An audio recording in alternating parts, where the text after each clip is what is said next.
hopefully with that mindset I've done that, and hopefully things don't just stop there. Hopefully I can come and do a role at the club going forward in white ball cricket, because I think I've still got a lot to give. Are you the coaching kind? Yes, coaching kind. Hopefully, yeah.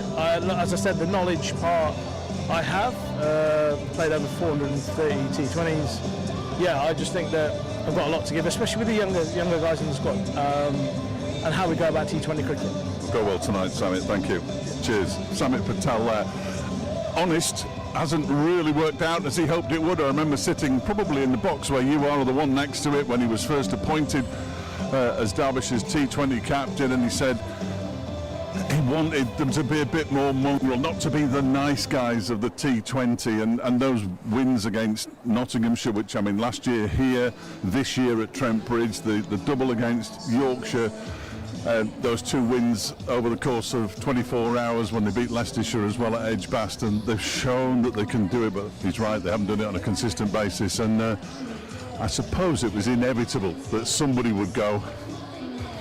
People call for people's heads, don't they? Somebody had to go, and it's Sammit who's going. Well, it's interesting you say that, and we'll bring in former Derbyshire all-rounder Greg Cork with us for the final T20 Blast game of the summer for Derbyshire tonight. Greg, good evening to you. Sammit Patel dropping some hints there. Perhaps he sees a future in coaching here at the county ground. Well, if anyone can coach and lead and guide the next crop of talent, whether that's at Derbyshire, whether that's around the world, as he said, 430 T20s under his belt, he must have learnt something over that time. Fletch, would that surprise you to see him stay in a coaching, guys? The odd time I come down to the county ground, like off-season or in between matches, just to speak to players or whatever, quite often you see Sammit here. You do see him here, and fair play to him. I don't think he's the kind who would say, well, you know, I know what's been good for me, but I'm not telling you lot, because he'd be delighted, I'm sure, if he could turn a team from a team that doesn't necessarily win things into one that does. What a feather in his cap that would be. So I'm not 100% surprised whether he's got the patience to teach people, and this is always the key with coaching, isn't it? If you've got the patience to coach people who perhaps haven't got the natural ability that you've got, because there's no doubt that Sammit Patel has got an abundance of natural ability. And if the people that you're coaching can't take things on board really quickly, that's when coaching becomes really, really frustrating, I think, for most coaches, and then it all falls apart. But no, it'd be fascinating to see him coach. But Greg, he's 40 now. From a playing perspective and from a perspective of Derbyshire looking to build in the Blast and in the white ball format, can you see the sense in letting Sammit Patel leave to perhaps look in a different direction after the last couple of years? Yeah, and you can tell Sammit was and is disappointed in how them 2 years have gone ultimately. He's a winner. He's probably been frustrated. We've all been frustrated. He's brought, but I think, you know, taking a step back, hopefully, on a holistic view, he's brought experience, he's brought that mindset that maybe Derbyshire have lacked, and hopefully has left the captaincy role in a better place and the squad in a better place. Come around here using words like holistic. Yeah, I'm not sure that they are necessarily better than they were 2 years ago. Last year was the year. I'm glad that Sammit said it, because you know what I was like at the start of last season, Dom. These were the Harlem Globetrotters. They were going to win the T20. That was the opportunity when Sammit had just arrived with that big lift of confidence that will have given anybody. And they had Pat Brown coming in, who's a top-class white ball cricketer. Been disappointing this season. Ross Whiteley returned, won the Blast twice with two different counties. Last season was the season that they were going to do it.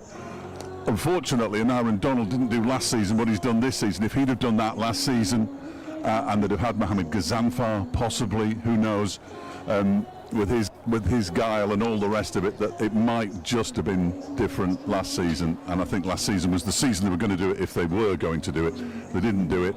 He had a 2-year contract, and that's not going to be renewed. And Fletch, in fairness to you, a lot of people were saying this side were going to go on to be successful when he arrived. They might not have had a microphone like you did, but or a big mouth.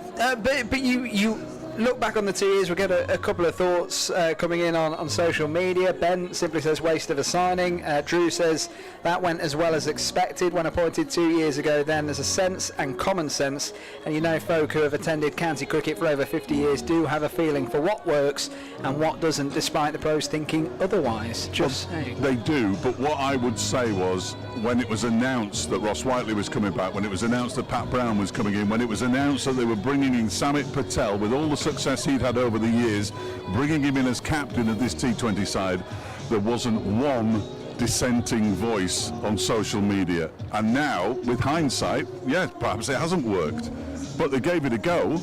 They're trying to win a trophy. It hasn't worked. It clearly hasn't worked. But you can't knock them for trying, surely. Greg? I completely agree. I think hindsight is massive, but the signings 2 years ago or a year ago with obviously Ross and Pat, who have done really well, had a lot of success. If they were going to do it, as Sammit alluded to, it was going to be last year, and in a non-selfish way, he probably knew that he was going to give it 2 years, whatever happened, and he's taken the big decision of taking a back step. And I think Derbyshire fans need to see this.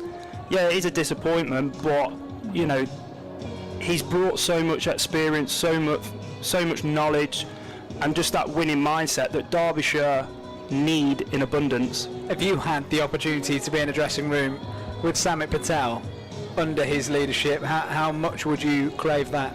I haven't personally, but from playing against him, from just seeing him on the outfield, he's a born winner, and Derbyshire need a lot more of that sort of mindset if they want to get close to where Mickey wants the team to be. And that's where Derbyshire leave themselves on the final day of the T20 Blast. For them, their competition is over after tonight. It's been a disappointing campaign, but they look to upset the apple carts a little bit against Birmingham Bears, who are going strong in the North Group. Out in Austria, Red Bull Salzburg goal back against Derby County, so the home side 2-1 down to the Rams. Corey Blackett-Taylor with the opener after a defensive lapse for the hosts, and Kane Jackson profiting from a Corey Blackett-Taylor cross from the left-hand side and a top header into the bottom corner. Just to give you an insight into the type of side that are playing out in Austria for Derby County tonight.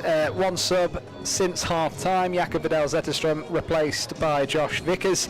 Other than that, it's Danny Bart, Matt Clark, Ben Osborne, Kimar Roof starts up top again, Kenzo Houdmine, Caden Jackson, Callum Elder, Isaac Gordon, the youngster getting another go at right back, Corey Blackett-Taylor and the captain, Ibu Adams. Looking at the bench, no changes from the Matlock side as well, so same injury issues and rehabbing to be done for the likes of Carlton Morris, Andy Vyman and so on, so plenty to keep an eye on going forward. The Rams finish their week in Austria tonight, and we'll head back for a game on Tuesday night away at Walsall. We'll bring you full match commentary on BBC Radio Derby of that one. It's 6:15 tonight. Plenty to come. At past, we'll be getting underway with full ball-by-ball commentary of this one against Birmingham Bears. A reminder as well, if you missed last night's Sports In at 6 and you're a Burton Albion fan, feel free to head on to the Burton Albion BBC Sounds page and listen back to that interview with COO Tom Marn. The full thing is available there. And that is a new thing that we can introduce to you actually this evening. You might have seen it on social media. Derby County and Burton Albion both have their own individual BBC Sounds page. Think of it like a social media for audio. Whatever happens around either club, there will be content to deliver across the week. So if you're a Brewer, if you're a Ram, make sure you search Derby County or Burton Albion on BBC Sounds, subscribe, and the latest news will drop there everywhere. Interviews, insight, analysis, and so much more. Dave Fletcher back up in the commentary booth this evening. You were watching part one of the double header here at the county ground today. Derbyshire's winning, coming so close. Oh man, in the end it was really close. They eventually lost by 5 wickets, I think it was, something like that, but it went down to the third last ball of the innings. They made 133 for 8, and 133 for 5, I think, Derbyshire. So yeah, it was really close, really close. And what is important now is that they continue to learn. It's a brand new team. They've basically been parachuted in by the ECB, not given any money. They're all amateur players. And from what I've been told, because I haven't seen an awful lot of them, I've seen a couple of streams as well, but the fielding has improved enormously. The bowling is getting better, the batting is getting better, and that's all you really want. It's their first year as an entity, and it was their first double header, and unfortunately they haven't won on this ground in T20 cricket yet. And of course Derbyshire haven't won on this ground. Derbyshire's men haven't won on this ground in T20 cricket this season yet. Either 2009, I think, the last time. We can't even blame Greg. We could the last time we were here. The amount of commentator curses there were. Well, he's going to be very careful tonight, I'm sure. But yeah, so Derbyshire have got double reason for wanting to win this one. They don't want to go through an entire season when both the men and the women fail to win at the county ground. I mean, that would be slightly embarrassing, because the home wins have come at Chesterfield, obviously, which was spectacular, and at Edgbaston, which was pointless. So yeah, it'd be good if they could win here in Derby. And build off that incredibly positive afternoon at Headingley on Sunday, Greg, where they put them to the sword, Yorkshire. They absolutely went after them with the ball, with the bat. They were all over them, and it just, that word frustration continues to loom around this side, that they can do it every now and again, but they've just not been consistent enough. It's been so up and down, and you see small little patches of brilliance, great wins when their back's against the ropes. They've beaten Yorkshire twice, and Yorkshire are renowned for their superstars and a well-oiled team. But there's been several games where they were in the driving seat, but unfortunately just haven't got it over the line. And a lot of the time you can dominate 90% of the actual match, but it's a 10% that it gets you over the line, and if you lose that, then you lose the overall game. With figures like Zanfar had at Headingley, like Aitchison had at Headingley, that's exactly what they've needed with the ball, haven't they? When bowling this summer, Derbyshire simply haven't been good enough, but Sunday afternoon just shows you that it's there. When they've been good, they've been real good, and when they've been bad, they've been atrocious. And I don't really like to say that and badmouth them. Maybe I've been spending too much time with Fletch, but it is disappointing. It really is, because it's there. So they just need to reassess for next year. You know, obviously they've got big boots to fill with Sammit, an experienced player, and other there'll be a lot of players in that team that'll be really disappointed. But yeah, onwards and upwards. You're nowhere near as you haven't spent enough time with me, because you said there have been ups and downs, and I immediately started trying to work out when the ups were. Well, there have been though, haven't there? Not enough though. Not enough. They've won 4 games this season. They've won 4 games out of 13. Do you buy into the fact, like Sammit Patel said at Headingley, that they've played well this summer, but they've not quite had the rub of the green? Is that just player speak, not wanting to call out the dressing room in public? Do you really think the conversations will be like that, Greg? Look, when you're the captain and when you're the coach, you've got to defend your team through thick and thin, whatever the results are on the pitch. What happens behind closed doors happens behind closed doors. Both Mickey Arthur and Sammit Patel are professionals, and they know how to conduct themselves in front of the media. So yeah, it won't be the same sort of tone that is spoken about in front of the microphone. What does this news around Sammit Patel do to the standing of Mickey Arthur, then, Fletch? I don't think it has the slightest effect on Mickey Arthur. Mickey Arthur has tried something. He's tried something that when he tried it, as I said downstairs, everybody thought, oh yeah, that's a good idea. That could turn. We bought into it, as we do as I did with Burton last season. You buy into things, don't you? And all of a sudden, it all falls apart, and you have to think, well, why is it falling apart? Well, it hasn't fallen apart at Derbyshire for the same reasons as it's fallen apart at Burton. And I would urge you to listen to that interview with the Chief Operating Officer if you're interested. It is as much as what he doesn't say as what he does say. Mickey Arthur will move on. Mickey Arthur will not think, well, is my stock falling? He is supremely confident in his own ability to bring some kind of trophy to Derbyshire. Now, they've still got the 50 over cup. Will they win that? They might do. Will people think that it's a worthwhile competition to win? Well, they probably won't, because there are so many players missing from it. That hopefully will change at some point in the future, that they'll give the 50 over competition the love it deserves. But let's not forget that they're still second. They're second in the second division of the county championship. Heady heights in the last, well, certainly since I've been covering them in the last 10 years. No one saw it coming. Nobody saw it coming, and nobody saw Leicestershire running away at the top. And those two sides meet here, I'm told, on the same pitch, which I'm slightly concerned about, because it's been played on so much, but they're going to play on that pitch on Tuesday against the team at the top.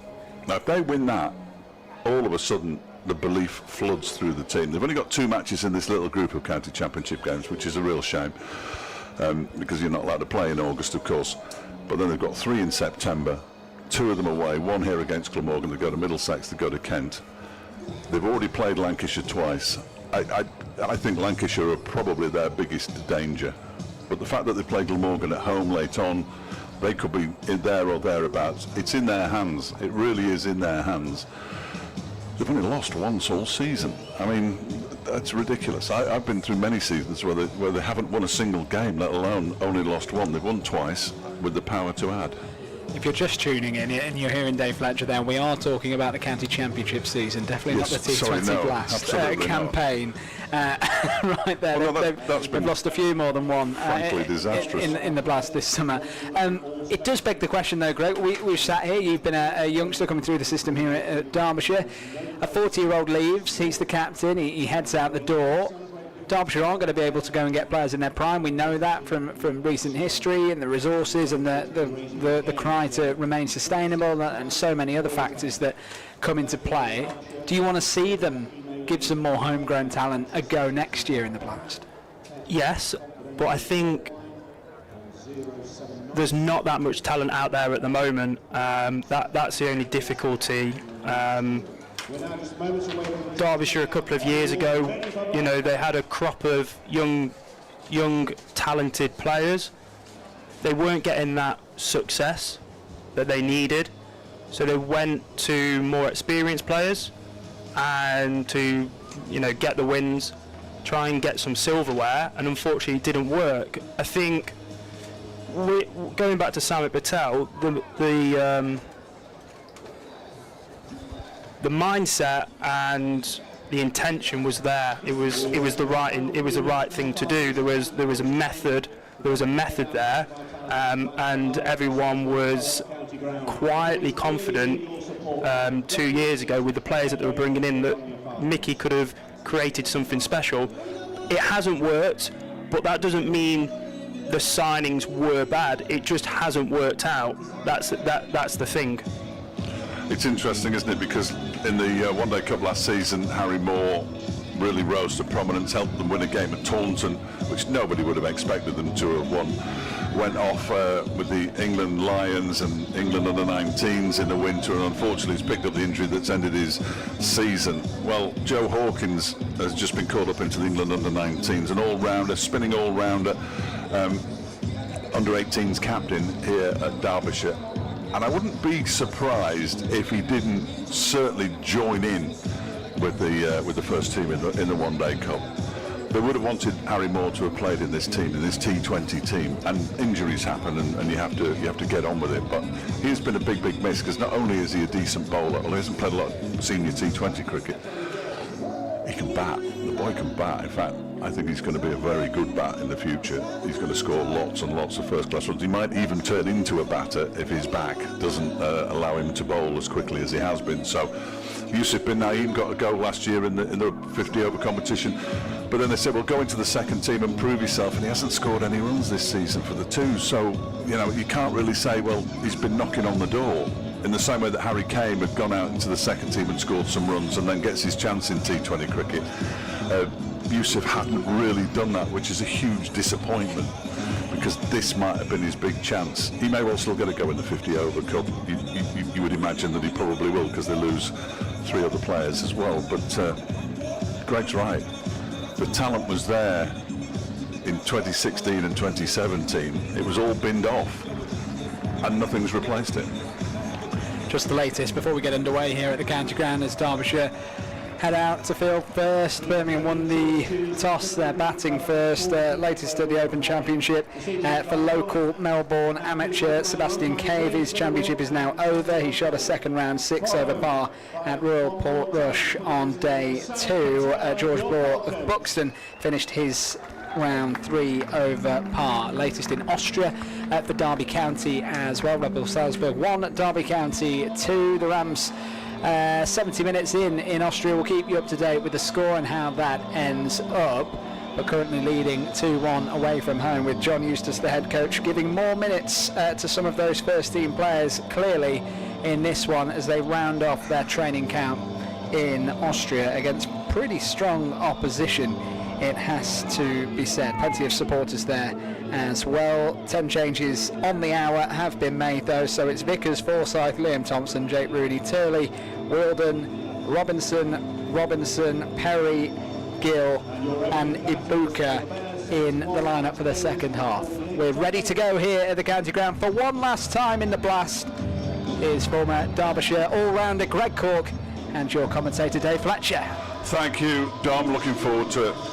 He said through gritted teeth, it just needed to be better, didn't it? It really did need to be better. They may not finish bottom, you never know. There are other games going on tonight that will affect the North group. Lancashire playing the Outlaws, Northamptonshire playing Durham, and I assume that Yorkshire are playing somewhere. They finished, they might have finished.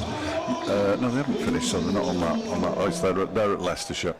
So it's Worcestershire who finished. It's a huge game for Bears though, because they're 4th, locked on the same number of points, 28, as Worcestershire Rapids. But of course, if Leicestershire win and Warwickshire lose, the Bears lose, yes, they won't qualify. Alex Thompson bowls the first ball of the evening, and it's swung into the leg side by Alex Davis. And they go through for a single. Alex Thompson into the side in place of Martin Anderson at back spasm. That doesn't sound great with the championship resuming on Tuesday against Leicestershire. We'll have to keep a close eye on that, as they say. So just a little shuffle in the field because Tom Latham, the Kiwi, is a left-hander. So the 2 men are out on the leg side now. It's Pat Brown and Ben Aitchison who are out on the leg side. There's a slip in place as Thompson comes in and bowls to him. That one is pushed out to the offside, but as you heard Sammit say, a lot of left-handers in this side. You're going to get to see Jacob Bethel. That'll be exciting. Yeah, I haven't seen him, only seen him on TV, so it'd be nice to see him in person and see what he's all about. Look down that Birmingham Bears team, and it is pretty stacked, as that one is pushed into the leg side by Latham. They think about a single. Davis is sent back by the Kiwi. So it's Davis and Latham who are out there. Dan Mosley, Jacob Bethel, Ed Barnard, George Garton, Rob Yates, Richard Gleeson, Danny Briggs, Hassan Ali, who got a hat-trick against Derbyshire earlier in the season, and Jake Lintop, as Thompson bowls a slightly flatter ball, or it goes through Sammit Patel, who gets a jeer from the crowd for his trouble. He's at extra cover and failed to field it. 2 without loss. Derbyshire, Donald and Jewell up top, Kane, Madsen, Patel, Whiteley, Thompson, Chappell, Gazanfar, Aitchison and Brown for this final game in the blast this season. Certainly for them. The competition will move on. Lancashire booked a home quarter-final last night with victory at Headingley as Davis, former Lancashire man of course, pushes the ball straight up to Harry Kane, and there is no run. I think looking down Warwickshire's lineup, Birmingham's lineup tonight, they've got... You call them Warwickshire, Thompson just clips that to the leg. They've got 6 left-handers tonight. Yes. Yeah, they're very peculiar. They're a good side. 3 runs off the first over and 3 without loss after 1. It does matter, and it makes a big difference, doesn't it? And they can almost, and I can't remember if they exactly did it like this, but they can almost keep a left and right hander out there the entire innings by being flexible with the batting lineup. No, 100%, and it's a challenge for the bowlers when you're bowling at a left-hander and for a right-hander, but also as well the field has to change as well. You always have to be switched on when you're in the field when the batters are changing. You're listening to T20 Blast Cricket on BBC Radio Derby this evening on all frequencies at the moment. Just let me remind you that if you're listening on DAB and you want to carry on listening to the cricket, you need to be on FM. That's the way around it is, not the way around I said last week. We're on FM, AM, and BBC Sounds. DAB will be going their separate way at about 3 minutes past 7, as long as Mitch reminds me. Mohamed Ghazanfar will bowl the first over.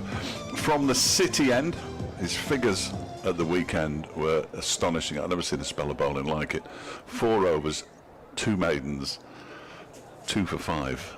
He's in and bowls to Davis. It's a dot ball. He's carried on as he started and finished at Headingley. It was ridiculous, absolutely ridiculous. Especially with the batters that he was bowling at as well, with Bairstow and Milan. Bairstow, Milan, Wharton, who'd got 90 the night before, or a couple of nights before, I beg your pardon. It's Ghazanfar bowls. Davis pushes it back to him and he fields off his own bowling. That's the one criticism I would continue to have of him, is that he can't field. If you're getting 2 for 5 though, you can give him a little bit of lenience, can't you, if you try and hide him down at short fine leg. I think he's dropped 5 catches off his own bowling this season. He's hit a couple of nice 6s though, so perhaps let him off. This could be the last time we see him, the Afghanistan man, as that one is hurried through, and Davis does well to get bat on ball. Wayne Madson's got his hands on his head at slip. Would you like to see him return back to Derbyshire? I'd like to know what the alternatives were. I genuinely would. I mean, I think a quick bowler from somewhere. Unless Pat Brown suddenly rediscovers his white ball form as Davis lifts this into the leg side. He's going to get a boundary, is he? Yes, he is. Running around the boundary there is Pat Brown, who's an outstanding fielder, by the way.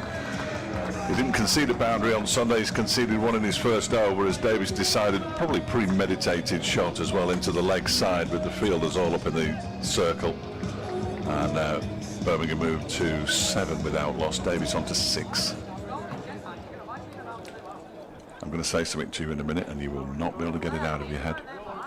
You'll enjoy this.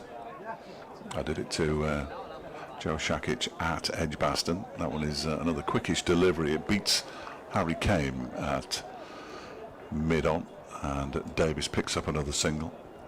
All the batters look like Bob the Builder. They do though, don't they? They're all Bob the Builder. You can't wear yellow hats like that. Something a bit different, isn't it? Warwickshire, Birmingham like to stand out from the crowd. 2 for you and 1 for me so far. No, I'm happy for you to call them Warwickshire, because that's what they are. And I know all the Warwickshire supporters watching on the stream, I don't know what the split is as to people who think it's nice that they're called Birmingham or Bears or whatever they want to be called. As Ghazanfar is in the bowl to Latham, it goes back and pushes it straight back to him.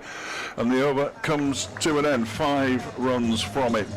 Bears 8 without loss after 2 overs. Good start by the Derbyshire spinners. Seems like that's always the case. It's when the opposition are building them big partnerships. They just haven't got anyone to break that partnership. And we've seen that over the competition this season. It's interesting you should say that, because Birmingham have done to Derbyshire a couple of times in recent memory, and I assume they do it to other sides, but they don't go hell for leather, and they build and they build and they build, and then they've got 9 wickets with 8 overs left, and then they go, and all of a sudden what looked like a decent start just crumbles. Alex Thompson to bowl his second over, bowling to Alex Davis, and that one is turned into the leg side by the wicketkeeper and skipper of the Bears, who picks up his 8th run. 9 without loss. I tell you what, it's warm, isn't it? It's warm out there. Remarkable. With some thunder and lightning and rain about tomorrow apparently, but decent crowd in for this last T20 Vitality Blast match for Derbyshire this season. Good to see that the fans haven't quite deserted Derbyshire as Thompson bowls, and down the track comes Latham, and there's the first 6 of the night. Hits the sight screen down below us. Latham took a couple of steps towards Thompson and just lifted it. Didn't overhit it, just lifted it over his head for 6. No, and you know, Latham's a really good batter. He's more of a timer than a sort of slugger, shall we say, or trying to manipulate something. He's just a proper cricketer. Beautiful beautiful shot. I didn't mention the umpires. Tom Lungley, the former Derbyshire bowler who holds the record that Ben Aitchison almost broke last week, as that one is pushed into the offside by Latham, and Sammit Patel does the fielding. And of course James Middlebrook, who as far as I'm aware has umpired every single one of Derbyshire's group matches this season. He seems to have done. Thompson bowls, Latham takes a couple of steps towards him and then just flicks it into the leg side out towards Pat Brown. And Latham moves on to 8, joins Davis there, 16 without loss, with 2 balls of the third over to go here at the Central Co-op County Ground. Yes, we've seen James Middlebrook more than I've seen most of my close relatives over the last month. I've seen Tom Lungley a fair bit, as this one is pulled into the leg side by Davis. It doesn't really time it out towards Harry Kame, who's fielding it backward square leg, and they go through for another single, 17 without loss. I'm trying to see which of the quicks is warming up, but of course it'll be Ghazanfar again, you would have thought, from the city end next over. So 4 overs of spin on a very much used surface, as back goes Latham and just guides this past Ross Whiteley's left hand out towards the boundary for 4 more. 21 without loss after 3, and all of a sudden 8 for none becomes 21 without loss. And that was a big over for the visitors. And there was hardly no risk taken there from Latham. I think it's a catch-22 when you're playing on a used wicket. I was interested to see who he's going to open the bowling with, because it's a lot easier with a new ball as a batter facing spin, even on a used wicket. We've already got 4 overs of spin already with Ghazanfar coming back on, so it'll be interesting to see how the quicks bowl in that middle over, see if they can use that variation and try and, you know, nail the different options that they've got. I'll tell you what's interesting, you might have a thought on it, as Ghazanfar begins over number 4 from the city end bowling to Davis, who plays it straight back to him. When I spoke to Ben Aitchison after his 5 for 29 at Headingley, I asked him about whether he was, you know, picking up some tricks and that kind of thing, because he said, like he said, it's his first full season of T20 cricket. He said, well, his bowling at the moment is best suited to bowling in the power play, as Ghazanfar is in again, and that one is cut away, nicely fielded there by Caleb Jewell, preventing the run from being scored at backward point. And he's only going to be able to bowl 1 in the power play, and normally when he's been in the side he's bowled 2 if not 3 in the power play, so that cuts down Sammit Patel's options, or it puts a bit of pressure on Ben Aitchison when he's forced to come on outside of the power play a little bit later on, as Ghazanfar bowls to Davis. He drops it short. Davis gets down on one knee and pulls it around the corner for 4. That wasn't a good ball from Mohamed Ghazanfar. We didn't say that once at Headingley on Saturday. 25 without loss, but it just takes something away from them, doesn't it, now, with Ben Aitchison not having, he'll only get 1 over in the power play now. Yeah, and sometimes don't change a winning formula, but Ghazanfar with his outrageous figures as well, it's a conundrum, a good conundrum to sometimes have being a captain when you've got 2 bowlers that. Ghazanfar bowls, that's pushed straight back to him by Davis, and there's no runs. The sun comes out here in Derby. It's often he's out, as you all know.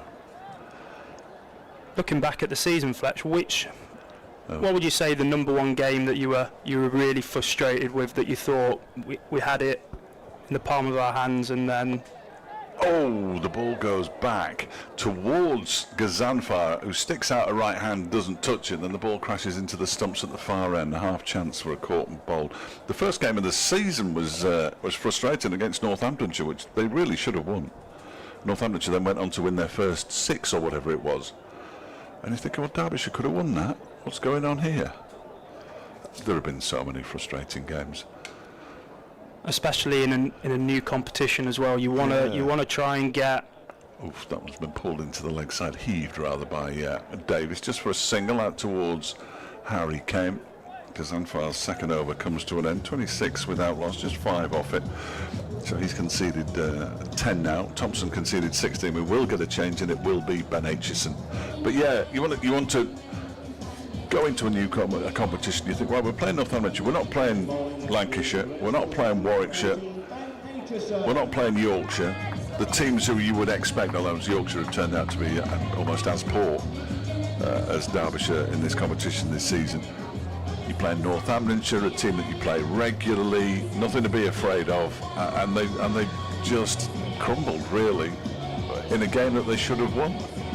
And it sort of set the tone for those first 5, and they've never really recovered, because once you've lost 5 in a row, you've almost got to go on a bit like Northamptonshire have done in reverse. You've got to go on a 5-match winning run as well. Then Northamptonshire won their first 6, then lost 5 in a row. Here is Aitchison then bowling to Davis, who lifts him out to the leg side for 6. It was on his pads, and he's basically helped it around the corner to the covered stand. It's a decent hit, and he picks up a 6. It's a very fickle game. He probably bowled his best against Yorkshire, picking up 5 wickets. That doesn't come that often, and then first ball, leg side, half volley, just clipped it off his legs and over deep square for 6. Just got it wrong there, Aitchison. What can he do to remedy that? Well, that's a better delivery. It's pushed out into the offside for a single. He puts his hand in the air, as bowlers often do when they think they might have got it through. He was certainly delighted, and rightly delighted with his figures, and delighted to be playing. I mean, I say it every game, and I'm going to say it now for this game. It's just great to see Ben Aitchison playing cricket. You've got plates in either side of your spine. You had your ankle rebuilt. You could be forgiven for giving up.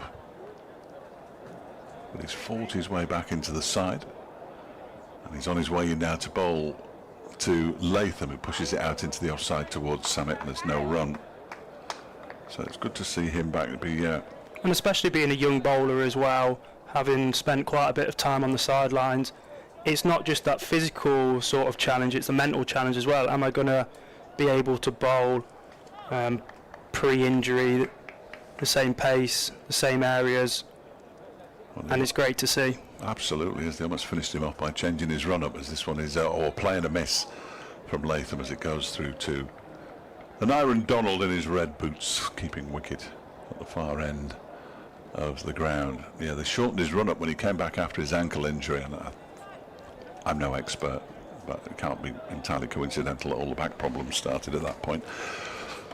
So now he's just enjoying himself out there, and quite right too, as Aitchison bowls again, and that one is beaten Latham again. Same shot, same result, past the edge of the bat and through to Donald.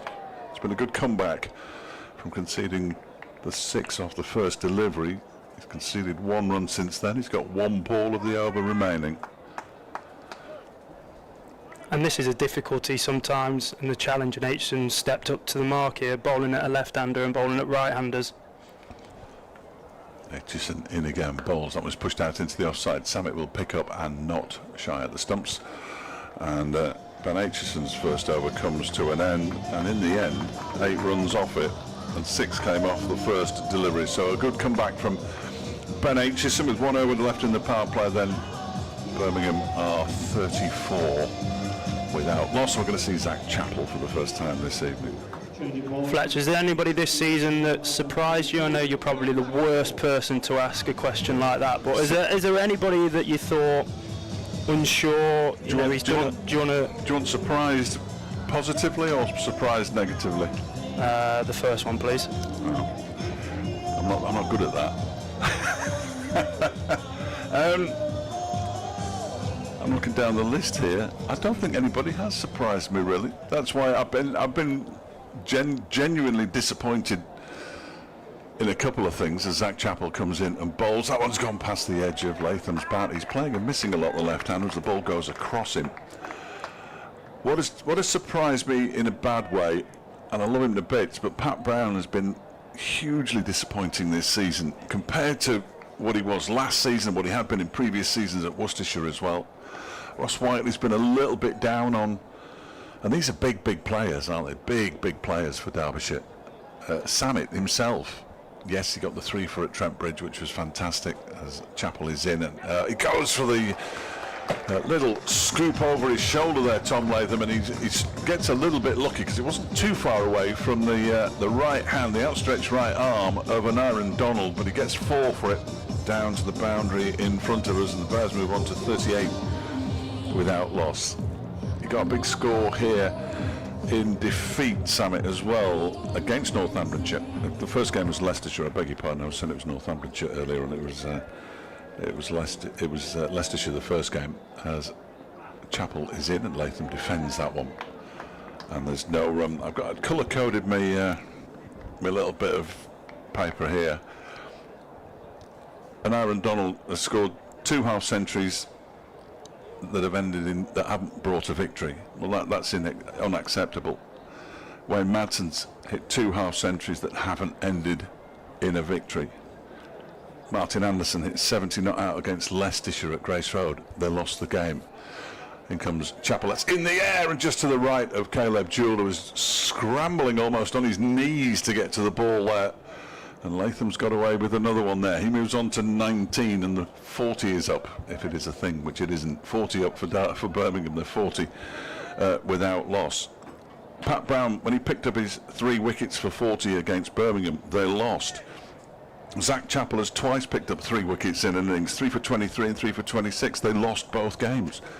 Well, that can't happen, can it? In a T20 match, it can't happen. Chappell is in, and that one is pushed into the offside by Latham, straight to Sammit Patel, and there's no run. And that's been the most frustrating thing for me this season, that there have been good performances. Unfortunately, not enough of the good performances, certainly a large proportion of the good performances haven't led to victories, and they simply have to. And I think what you alluded to, the sort of 3 or 4 players that you thought there's a reason why Derbyshire have signed you, for your white ball experience. That one is driven out into the offside by Tom Latham for 4, just in front of square. Zach Chappell's over ends with a boundary. 10 runs come off it, 44 without loss at the end of the power play. It doesn't sound a lot, but it's the without loss, and Birmingham do it all the time. Yeah, when you've not taken any wickets in the power play, it's a bit deflating, because deep down Derbyshire know that that Birmingham can bat very deep as well.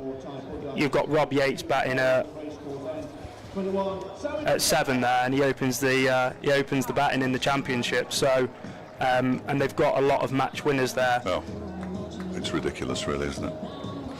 And a lot have played international cricket and also around the world as well. Yeah. I've always liked George Garton from his time down at Sussex. Ed Barnard, of course, who was at Worcestershire.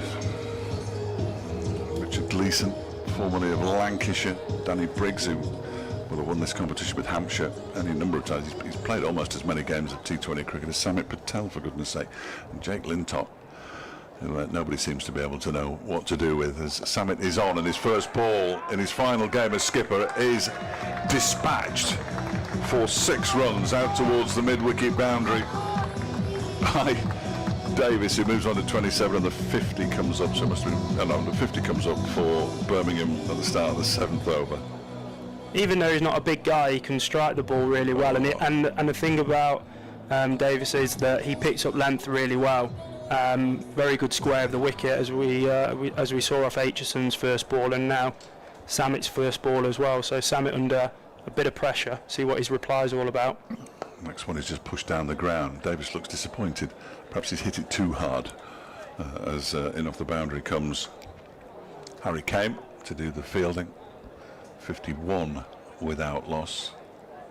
Crowd quietish, and a lot to cheer about this season, in fairness. Certainly not here at the Central Co-op County Ground, where Derbyshire haven't won a game. Their home wins coming at Edgbaston and Chesterfield, as Sammit is in, and that one is just punched off the back foot up towards Ben Aitchison, coming in off the long on boundary for another single. Looking at next season, Fletch, where do you see, or where do you want them to improve? What areas of the game within the team? Well, obviously they've got to fill this Sammit Patel shaped hole, which is somebody who floats up and down the batting order as they clip the ball into the leg side. Davis for another single, but also almost always bowls 4 overs. 2-1 Derby County have won at RB Salzburg, incidentally. Game over in the Alps as Sammit bowls a full ball that's swept by Latham. Pat Brown loses the ball. It's not Pat Brown. Who is that out there then? Is that Mitch Wagstaff on the field? I can't see. I think it's Mitch Wagstaff, you know. Or is it Gazantha? Ah, well, that would explain why he dropped it. Yeah, it's Gazantha, isn't it? Well done. I should have guessed straight away. That one's wide. 54 without loss. Bless him. Well, they're going to need to definitely replace Gazantha. Lots of rumours about Caleb Jewell, and there have been for weeks and weeks and weeks now. And Blair Tickner said it as much on air a couple of 3 weeks ago, as that one is driven down the ground by Davis, and the over comes to an end, and Davis wants a change of gloves and pads, and he wants a drink as well. So we'll have a slight delay here. 12 off that over, 56 without loss after 7. They want Caleb Jewell next year. Whether or not he wants them, we'll have to wait and see, but I don't think that would be a bad move at all. Then the top of your order doesn't change. They're going to need a new skipper, which is interesting. I don't think Wayne Mansell will want to do it. Ross Whiteley, will he still be here? I'm not so sure that he will.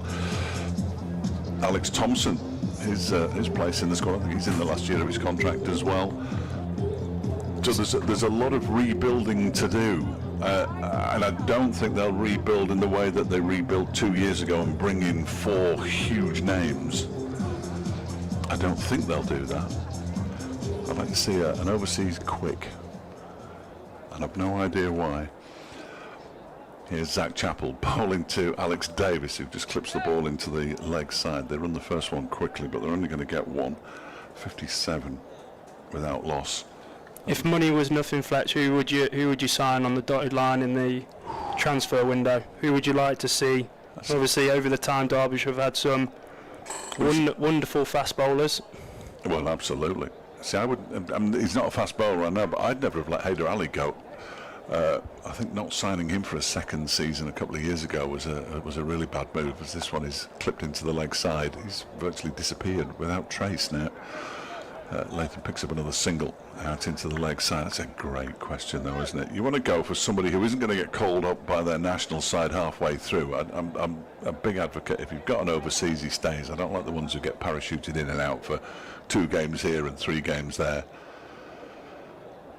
You look at some of the names that they have had, and you're right, Matt Henry has turned into one of the world's best bowlers.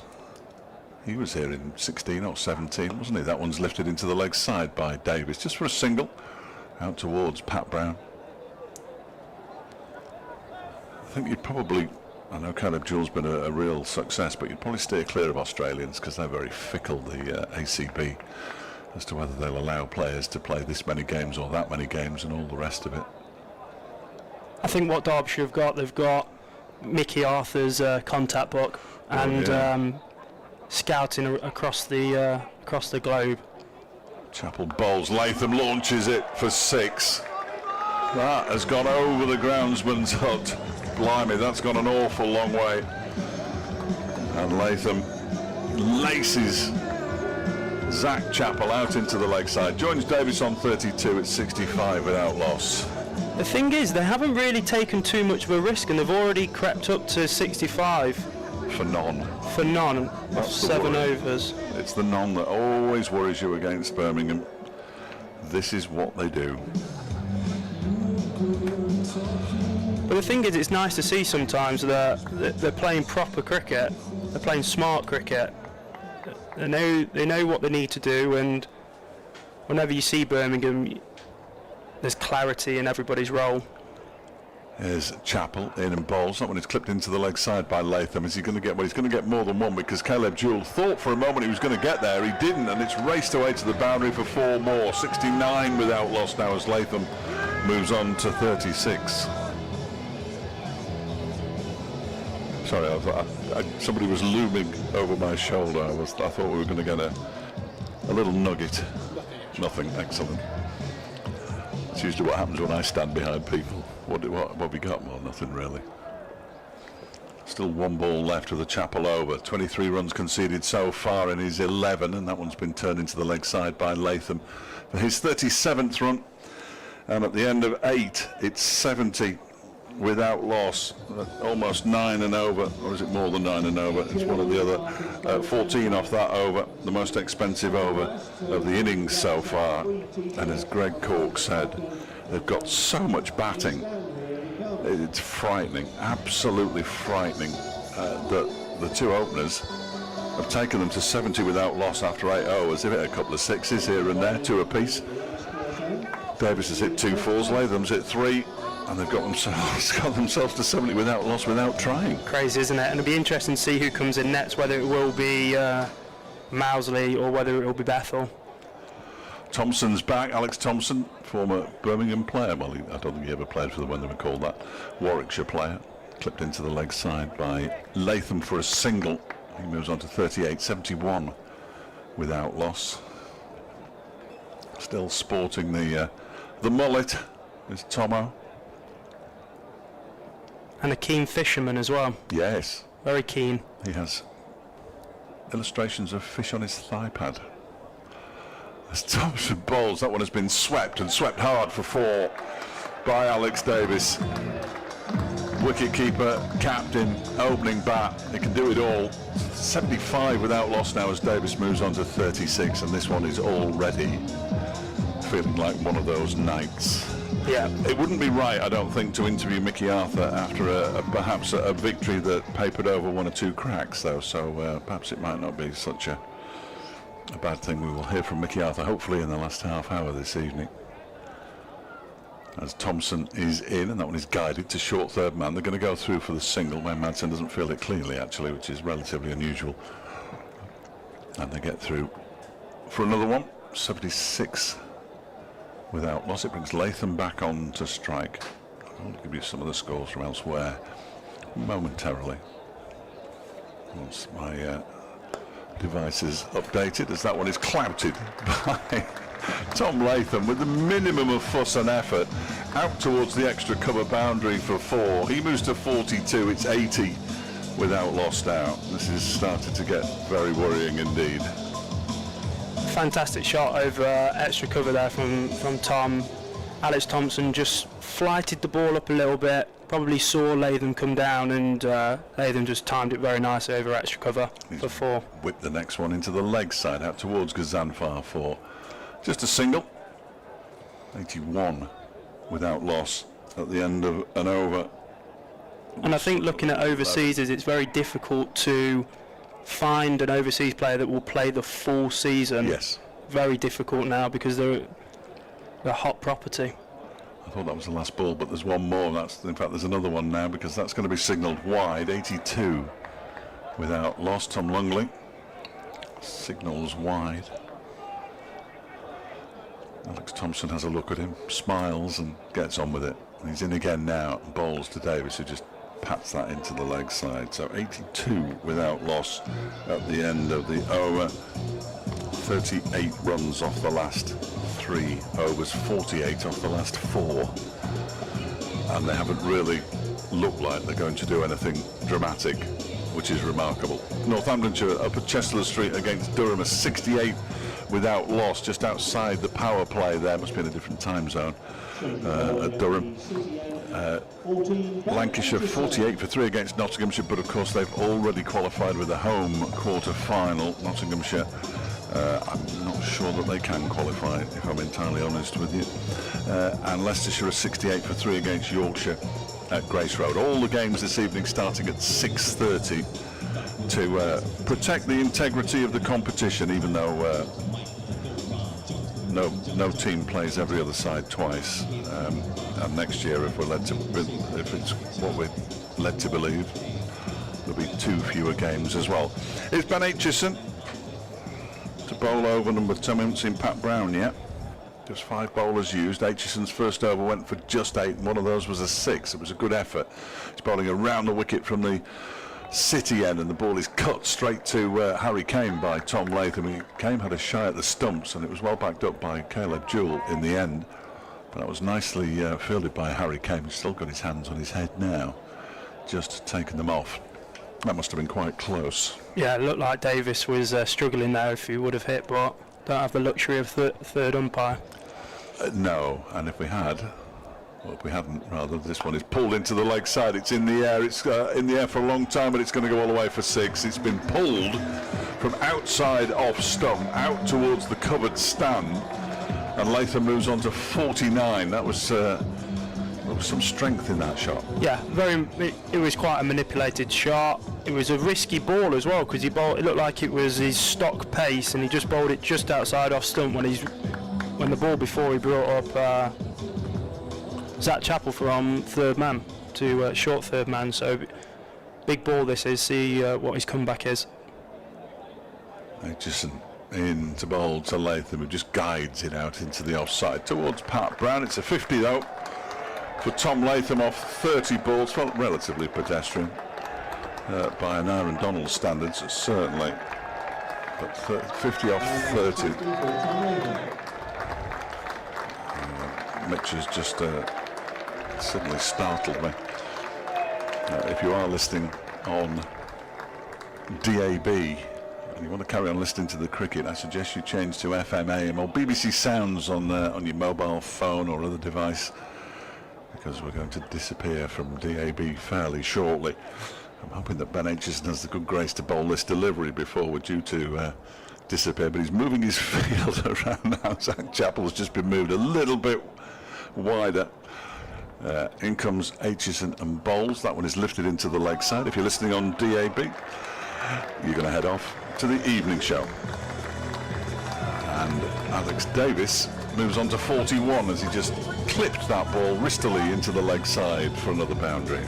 Another effortless shot there from Davis, just flick of his wrists and just hit it in front of deep mid wicket. But a couple of balls before Pat Brown, I think it was to bring up Latham's 50. Pat Brown misfield did the ball, and they took 3. I missed that. That one is pushed out into the offside. You may have noticed that I missed that. I do love an all-run 3. Pushed into the offside by Davis, who moves on to 42. 96 without loss. 5 fours and 3 sixes for Tom Latham. Davis 37 off 27 with 3 fours and 2 sixes. No, I don't like to badmouth Derbyshire, but it just seems like they're a bit subdued at the moment out there, just a bit lethargic. There is Aitchison around the wicket, bowls to Latham, who pushes it out into the offside for a single out towards Pat Brown. That was the final ball of Aitchison's over. 97 without loss at the halfway stage. 15 runs off the over. And if Derbyshire aren't chasing in excess of 200 tonight, I'd be very, very surprised indeed. You never know in this format, but at least we know that Donald's got his eye in at the moment, so hopefully whatever they're chasing, he can get them off to an absolute flyer. Here's one for you then. He hasn't played a single game of red ball cricket this season. He was injured up until the start of the T20 campaign, didn't play in the 2 games. Was it 1 game? Anyway, however many games it was, in the middle it might have been 1. Sammit Patel's back, incidentally bowls over the wicket and a wide ball to Tom Latham. Would you play an informed T20 batter in red ball cricket? I'd give you my answer. As Sammit is in again, that one's wide and signalled wide. 2 wides to begin the Sammit Patel over. Tom Lungley is not going to be on Sammit Patel's Christmas list. I think going back to your question, look, they're doing really well in the county championship at the moment. Sammit bowls full toss and it's bunted down the ground by Latham for a single out towards Zach Chappell. Latham moves on to 54 and the 100 comes up for Birmingham 100 without loss. I would say that I'm still not sure whether David Lloyd, who has been opening the batting, is going to be fit. Well then, he is an option. You've obviously got Rees as well to come back into the fold. Lloyd's 50-50.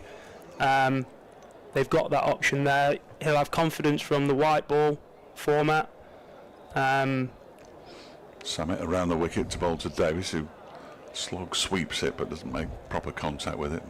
It's juggled with by Ben Aitchison, but he keeps them down to a single. 101 without loss. Davis under 43. Just looks like they haven't got that sharpness in the outfield. You know, granted it looks quite a bobbly outfield and it's been like this for the past couple of weeks. Obviously. Oh, it's another big one here from Latham out towards the straight mid-wicket boundary. That has cleared the rope by a million miles away to our left-hand side. An absolute million miles. And Latham moves on to 60, 107 without loss. You see, I would play an Aaron Donald.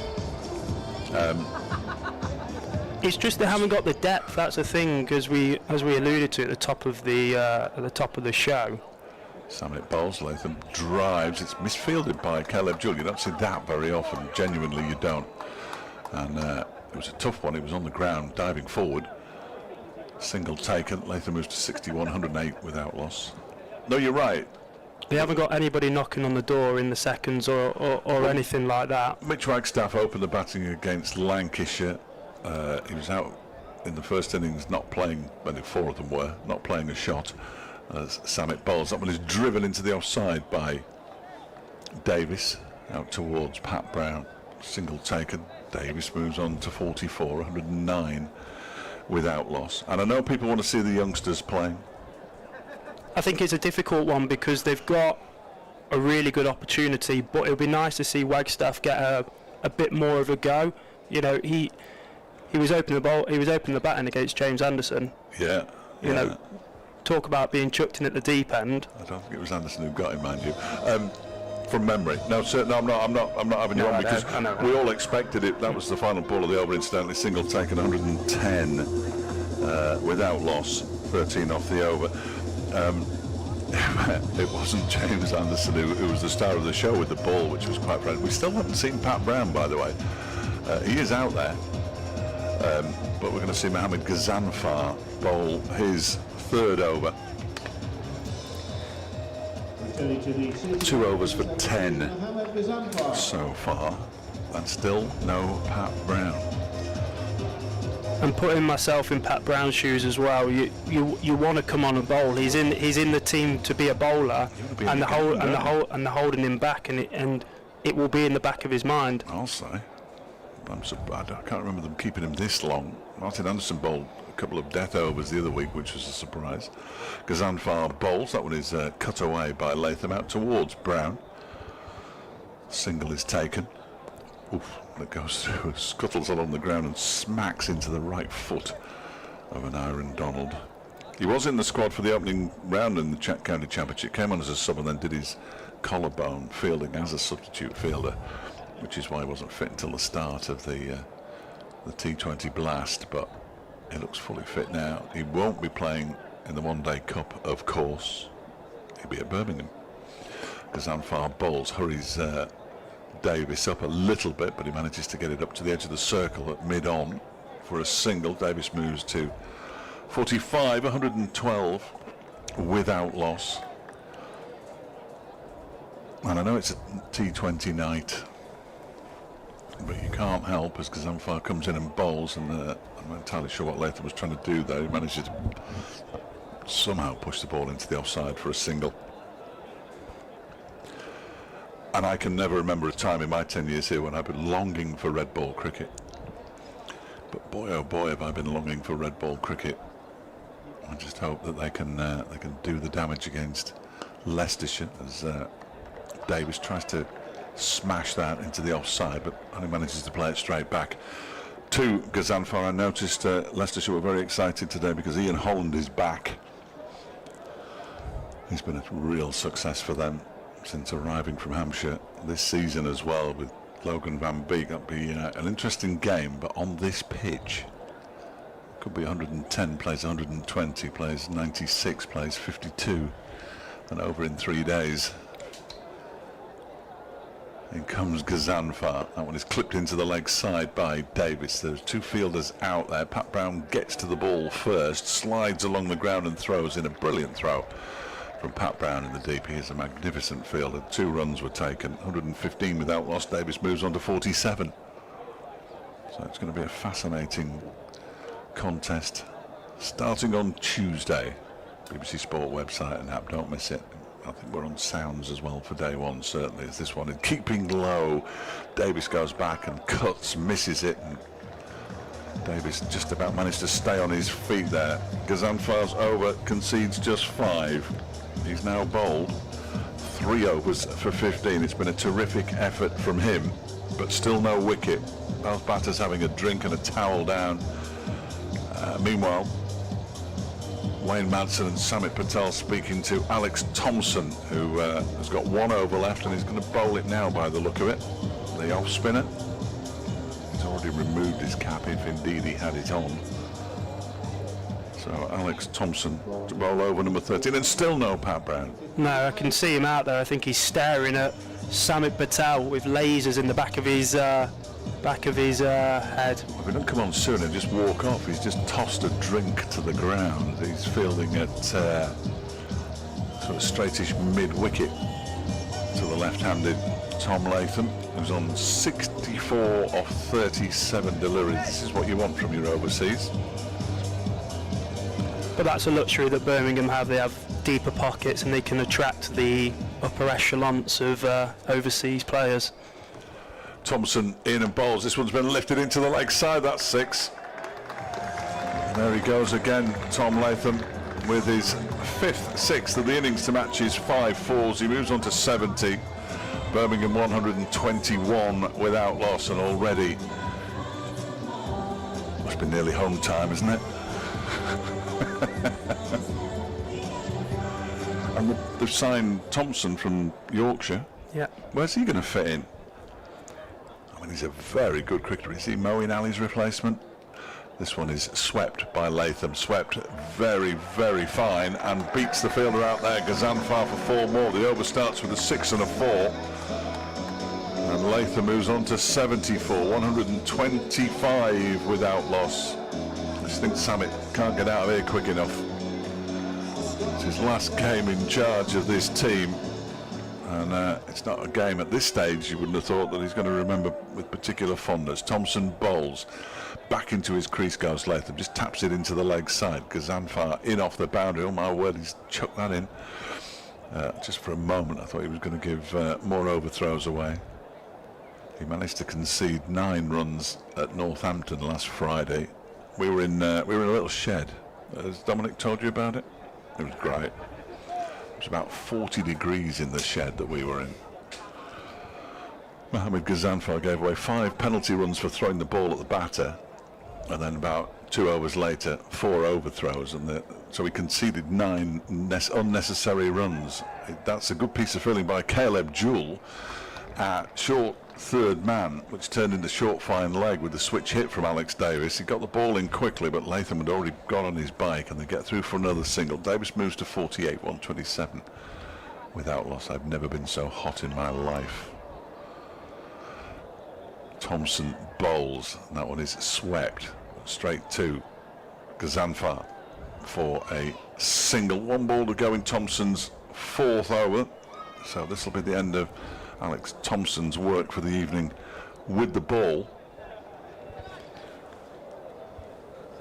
And you look up and you think Latham could get 100 here and not even break sweat. He has got a tee. Oh, look at that from Davis. Blimey, smashed it. The final ball that Alex Thompson has bowled this evening, and who knows, in T20 cricket for Derbyshire, smashed over the boundary towards the little stand to the right of the burgers and fries. Davis moves to a half century, 54, so his 50 comes up in double quick time of 37 balls. I say double quick time, it's pedestrian, isn't it, really? Let's face it. It's not what we used to hear. We've seen some spectacular 4 fours and 3 sixes. Here's Zach Chappell, and still no Pat Brown. No. I don't think he's going to bowl tonight. He's going to open the batting. How about that? 19 off that over from Alex Thompson, incidentally. Just feels at the moment like it's men against boys out there at the moment, and hopefully with Derbyshire batting they've got absolutely nothing to lose. So, well, Pat Brown can only bowl 3 overs now. We've got to the point where he'll only be able to bowl 3 overs. It makes no sense. And then when he comes on and takes 3 wickets in his first over, everybody will be wondering where he's been. Here is Zach Chappell then from the City end, bowling to Tom Latham on 76, and he's now on 82 because that has gone onto the roof of the corporate hospitality tent away to our right, bounced around a bit and come back down. Latham moves to 82, 140 without loss. This is awful. This is genuinely awful. just shows that there's different ways to build an innings. You look at Donald, who's been absolutely electric for Derbyshire, and you look at Latham here, 2 completely different styles, but the same outcome really. Yes, no, you're right. you're right. 140 off 79 deliveries, this partnership. In comes Chappell and Bowles, and that one is clipped into the leg side by Latham. He fancies 2 here. Ross Whiteley's going to make sure they only get 1. Hurls the ball in. Looks like an angry man out there. Not as angry as I imagine Pat Brown will be, who's on the other side of the field, who hasn't bowled yet. 141 without loss. He's got to bowl the next over. Surely. Unless he bowls 16, 18 and 20. But then he's bowling 3 in a row, and that isn't what he does. Here comes Chappell again then. Into bowl to Davis. Oh, he's lifted that for 6. Out towards mid-wicket. Clears the rope by 10 yards. Zach Chappell calls in the man down at third man. I'm not sure why. No point in putting another one out on the leg side. That's cleared the rope by a distance. Just seems like there's absolutely no plans at the moment in place.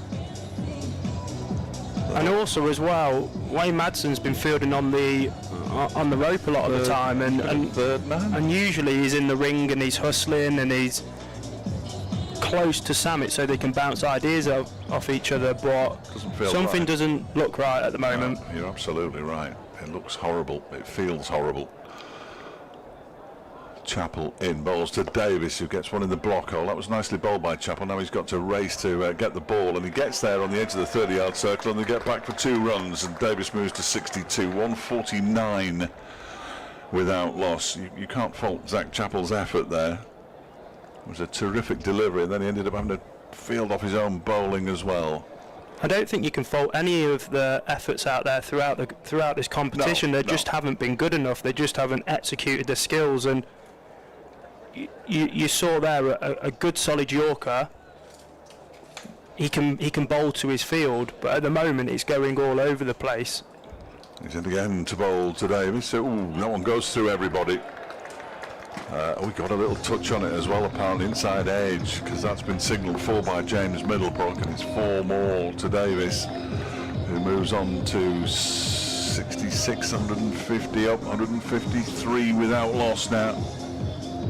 What are you predicting Birmingham get? 250.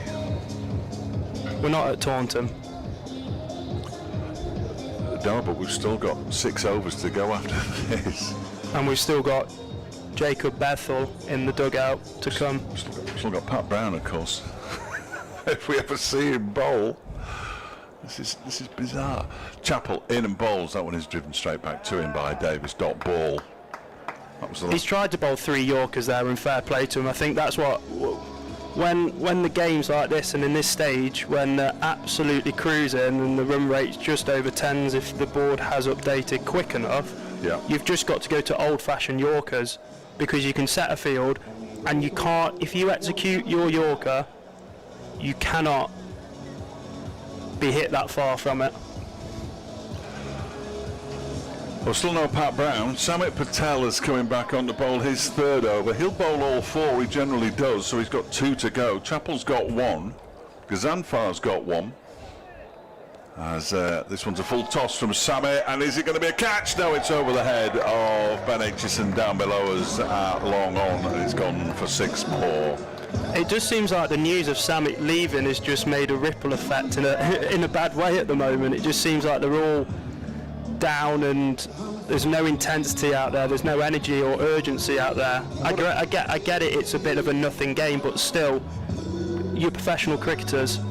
Strange to announce it at 4:30 on the day of a game, do you think? Yeah. I mean, somebody's obviously said that's when we want it releasing. Sammit is in again, and that one has been pulled out towards Aitchison, but drops 10 yards in front of him. They go through for a single, and this now equals the highest T20 partnership for any wicket against Derbyshire. I only know that because David Griffin sent me a message, and I thank him profusely for that. I'm going to have to find out what where the record was set. Sammit Patel in. There's a little way. He tries to flick it over his head. It actually crashes into his chest there, Alex Davis. And partnership records. Highest partnership for each wicket against Derbyshire. The previous highest partnership record for the first wicket No, that's for Derbyshire, you fool. This one has been pulled into the leg side by Davis. They're coming back for the second as well, as Ross Whiteley gets around. Maybe they're leaving Pat Brown to bowl at Jacob Bethel. Maybe they've seen something. You may not see Jacob Bethel, of course, this evening, which would be, well, it wouldn't be amusing at all, but it'd be quite funny, wouldn't it? 162 without loss. Sammit is in and bowls. There's a swing and a miss from Alex Davis. Almost swings himself off his feet. And there isn't actually a highest partnership record in the books here for everything against Derbyshire, so that might take some looking for. This one's come off an edge and it's gone down towards a very fine third man for 4 runs as Davis moves into the 70s now. 166 without loss, 90 to Latham, 72 to Davis, and there were 13 runs off that one, 51 runs off the last 3 overs. Even being a big Derbyshire fan, this is painful to watch. Pat Brown, He's on. here we go. Pat Brown comes on in the 16th over.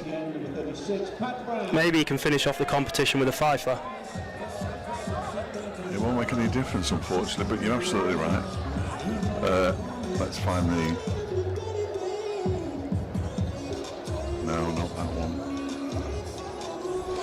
So the highest, there it is. It was for Warwickshire against Derbyshire, Baron Chopra and Brendan McCullum in 2015. I think I remember that night. Did you play? Were you I trophy? was in the squad, and I was 12th man. But that innings from Brendan McCullum was world class. Next delivery is, first one from Pat Brown, lifted behind square for 6 by Latham, who moves to 96. That's the highest score against Derbyshire by any partnership. I'm going to see if I can find, we're in trouble now, by the way. Warwickshire against Derbyshire, there we go. I've got the game in front of me. Our weekend breakfast show host. Hang on, I haven't switched you on yet, Tom. There you go. How are you? How are you, mate? I'm all right. I've got a plan. Well, nobody else has. They're scoring too many runs, so get the ropes and move them further back. Okay. That'll stop it. Here comes Pat Brown bowling to Latham on 96. He's driven it out into the offside. Is he going to beat the fielder out there? No, it's excellent work from Harry Kane. They're going to come back for the second, and Latham will move to 98. 174 without loss. This is the highest. He's pretty good, isn't he? Kane, he's good at football and cricket. He is. Harry. This is the highest. This is the highest partnership for any side against Derbyshire. So you're witnessing history here, Twigs. Oh, fantastic. Yeah. I'm thoroughly enjoying it. I've just had the most magnificent Derbyshire hot dog. Have you? Yeah, beautiful. Here he comes. He's bowling. Pat Brown. That's it, and he hits it. He does. Out into the offside, Latham. He only picks That's up a it. single. He moves on to 99, 175 without loss. Warm though, isn't it? That's as much as I've got. It's warm. Because quite frankly, this is not inspiring me. Why? This is as Derbyshire will win this. They won't. They will. They won't. They will. They won't. This has been as poor a performance as I think I've seen. They will. They won't. I can switch you off before you say they will again. I'm telling you. It's never over till it's over. It's like the Open Golf Championship at the moment. It's never. McIlroy's not out of it at 3 under. He's not out right? of it. No, yeah, he's doing all right. Who's leading? The bloke I've got money on, Excellent. Fitzpatrick. Here is Brown into bowl to Davis, who drives into the offside. I'll only get a single as Sammit Patel does the done with me? fielding. Well, you can go anytime you want. See you. Always good to see Twiggy, though. Can I mention my brother John? He'll be listening. Will John be listening? John be listening. Evening, John. And Jill in Wales. John and Jill. Hello, John. Have they come back down the hill now, have they? They don't live on a hill. Oh, okay. They live on a little lane. It's beautiful. Oh, I imagine it is. Yeah, it's a pub at the top. You're on the stream, so you can wave to him if you want. Oh, hello. Turn. Oh, hang on, he's coming in to bowl. Pat Brown into bowl to Latham on 99, and he's now on 100 as he turns it down to fine leg. A century off 49 balls. It's been a terrific innings from the Kiwi. He raises his bat. He gets the congratulations from Alex Davis. Derbyshire in a whole heap of trouble here. 6 fours and 8 sixes in his century for Tom Latham, the Kiwi. It was literally an effortless innings. You look up and he's already on 100 and he hasn't even taken too much of a risk at all. It's quite irritating, really, isn't it? So what are you talking about? Hang on. In comes Brown again. This one's been lifted out into the offside. That looks like 6 out to the extra cover boundary. It is. And Wow. this is the issue with holding back Brown for so long. It's very difficult to get into the game, get the tempo of the game. I'm not being funny, Dave. Who's this talking at the side of you? This is Greg Cork. Hey up, Greg. Hello. How are you? Are you Dominic's son? Yes. How is he? He's all good. He's all good. He's probably commentating tonight. He bowled at me once. Did he? Yeah, and then I bowled at him and he knocked the ball through the pavilion window over there, which was the pavilion, and then Derbyshire sent me the bill for the glass. And how much was that? I can't remember, mate, but your dad owes me big time. Just thought I'd say. He got it. Didn't he get a lucky hat-trick at Old Trafford? He did? He did, yeah. He did indeed. I always told him he was lucky, that. If you'd have come last Thursday, I know you weren't here last Thursday, were you? No. He was here, Dom. Was he? Yeah, yeah. Dominic and Greg were both here last week. Small world. So what's happening now? Why have they stopped? Well, the batters are just having to wipe down because they've been out there so long in this blistering heat. 183 without loss and still 4 overs to go. I think 250 might have been over-egging it, but I'm still not 100% sure. And here's Mohammed Ghazal. Are you going? I'm going. Excellent. Lovely to see you, Twigs. 6 o'clock tomorrow morning. Don't miss him. Get up nice and early and he'll be there. Great promote. Strong, that was. Thank you very much. I always listen. I've never listened. Never listened. What a belter he is. Absolute belter. So Pat Brown's over. First one goes for 17. Are you bowling him another? Well, I think they've got to.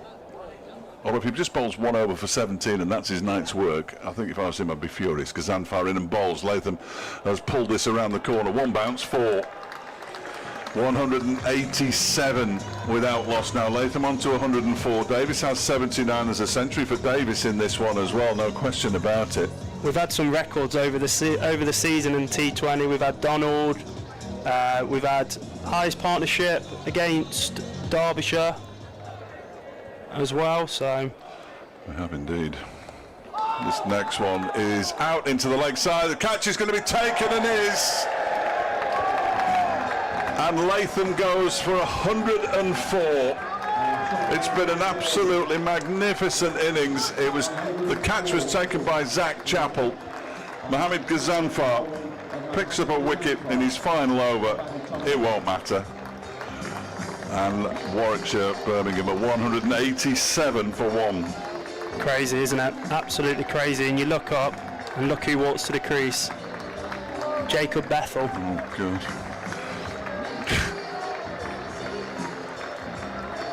They haven't had a chance to play the wahs yet. I have actually urged them not to do it because they usually do it. They only do it to the opposition, of course, and Derbyshire usually lose. A, it's disrespectful, and B, it's embarrassing. 104 off 51 deliveries with 7 fours and 8 sixes, and the only other record that was left to break was the highest blast partnership in the competition history, which was 207. Who was that? I've no idea. You knew I was going to ask you that, didn't you? Unfortunately, Griff hasn't put that in his message to me. Well, he's put it to the whole group, but he hasn't put it in his message. But that would have been something, wouldn't it, to see another blast record, having seen that 13-ball half-century from Aniran Donald. Mohammed Ghazanfar then picks up another wicket. That is his 16th of this blast. That's not a bad blast's work. No, especially when you're opening the bowling or bowling the power play as well. Yeah, absolutely. He's in again. Bowls too. Jacob Bethel, who just pushes that into the leg side for a single. It'll be interesting to see how Bethel goes, whether he gives himself a few balls or, as being as talented as he is, just going up from the off. Don't go from the off, please, Jacob. Well, he was being tipped to be in the test squad next, but then they picked Dawson, who is and has been the best spinner in the country for the last 10 years and never been given a shout. So Bazball just taking a step back as Ghazanfar bowls. That one is pushed straight back to him by Davis. And in amongst the carnage, Mohammad Ghazanfar has bowled 3 overs and 4 balls, so 2 balls to go and taken 1 for 20. That's how high class a performer he is. If anybody out there is questioning how high class a bowler he is, as that one is, he's going to get. Is he going to get another wicket here? Is it going to go? No, it's gone over the head of Ben Aitchison down there. I thought for a moment, because he mishit that, it's gone all the way for 6 out towards long off, and I thought for a moment he was going to pick up his second wicket. Now he's got 1 for 26, but I'm not going to step back from my previous statement about him being a high-class operator. His final ball of the blast, and that one is cut away by Davis just for a single. I think Pat Brown comes in. Excellent piece of fielding again by Pat Brown. What a fielder he is. He's not going to bowl the next over, by the way. No, and he won't be happy at all about that. No, nor should he be. 195. We might have to dig into the archives to see whether there's a record out there for 2 opening batters to both score 100 in T20, whether that's happened before. Thanks. Ghazanfar's final figures are 4 overs, no maidens, 1 for 27. Alex Thompson finished with 0 for 47. Who are we going to see? Ben Aitchison, yeah, good luck Aitchy. So Ben Aitchison to bowl over number 18, which means that Pat Brown can now only bowl 2 overs in the match.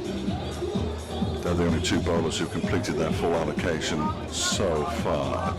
I think it will be tough to bring Brown on again. I really do think it will be tough.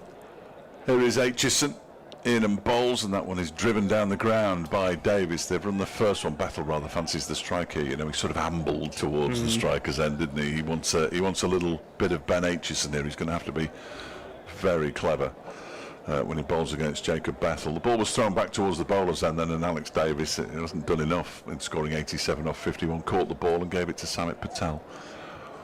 196 for 1. Derbyshire in all sorts here.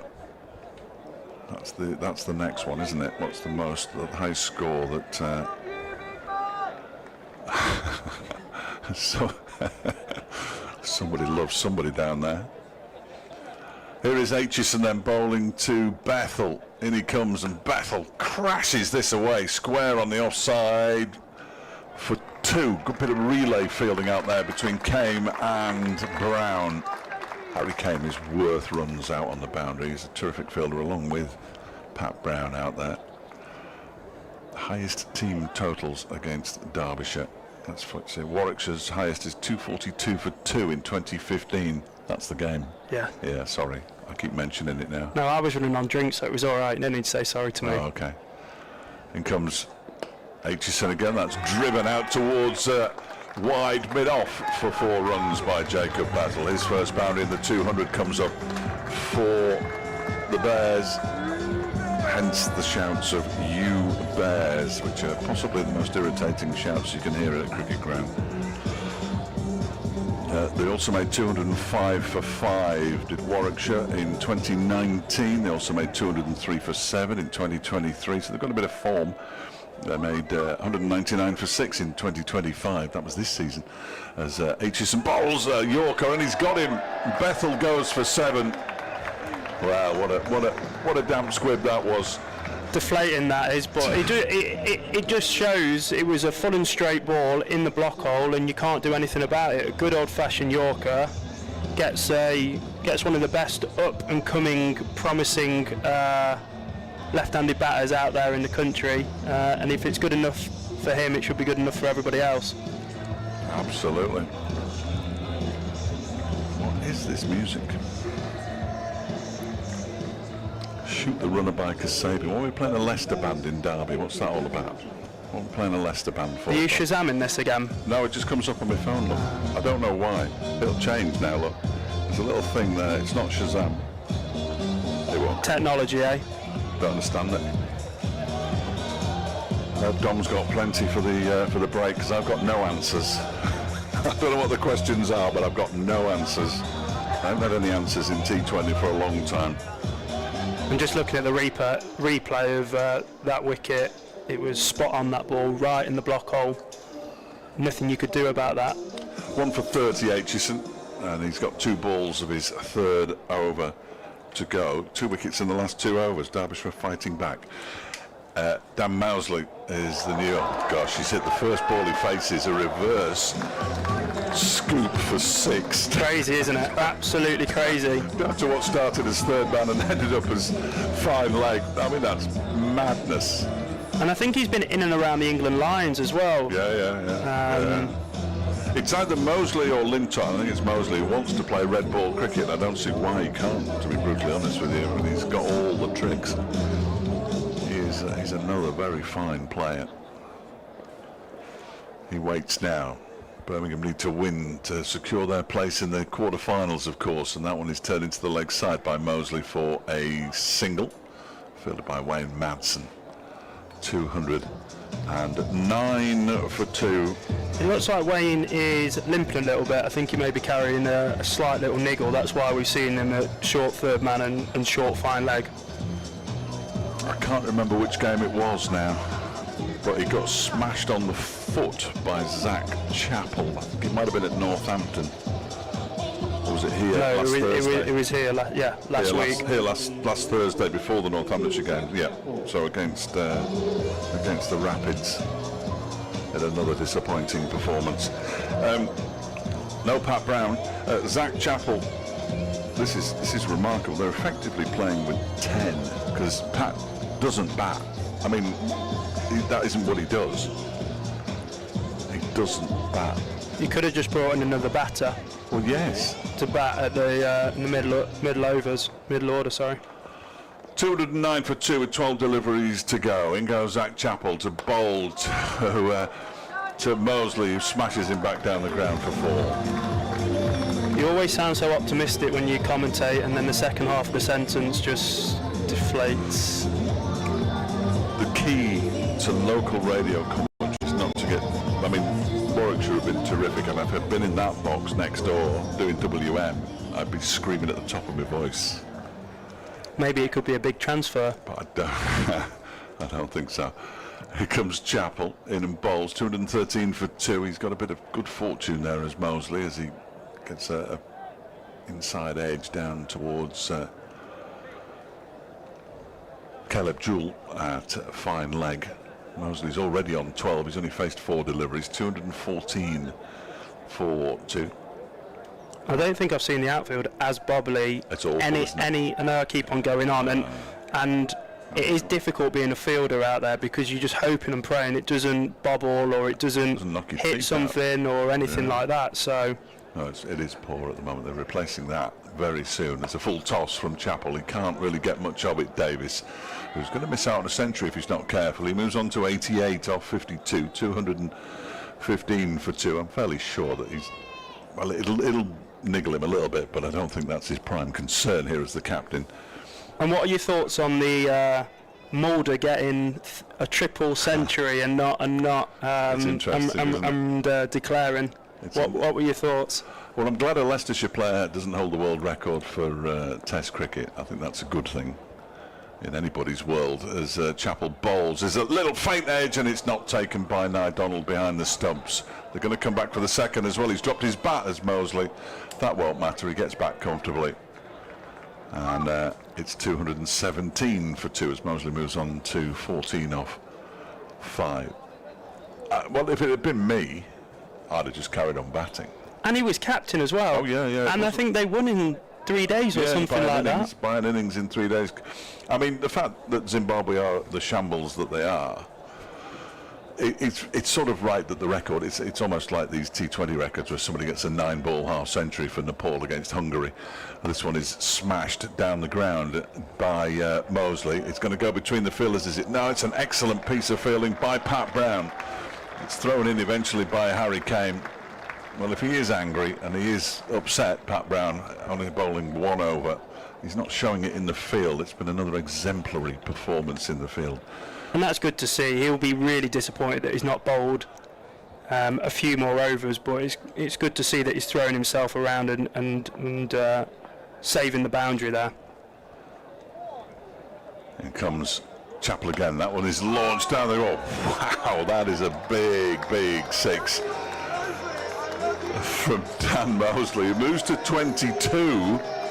He's got 6 balls to go, but he won't be on strike, so a maximum of 5. Surely he can't get a half century.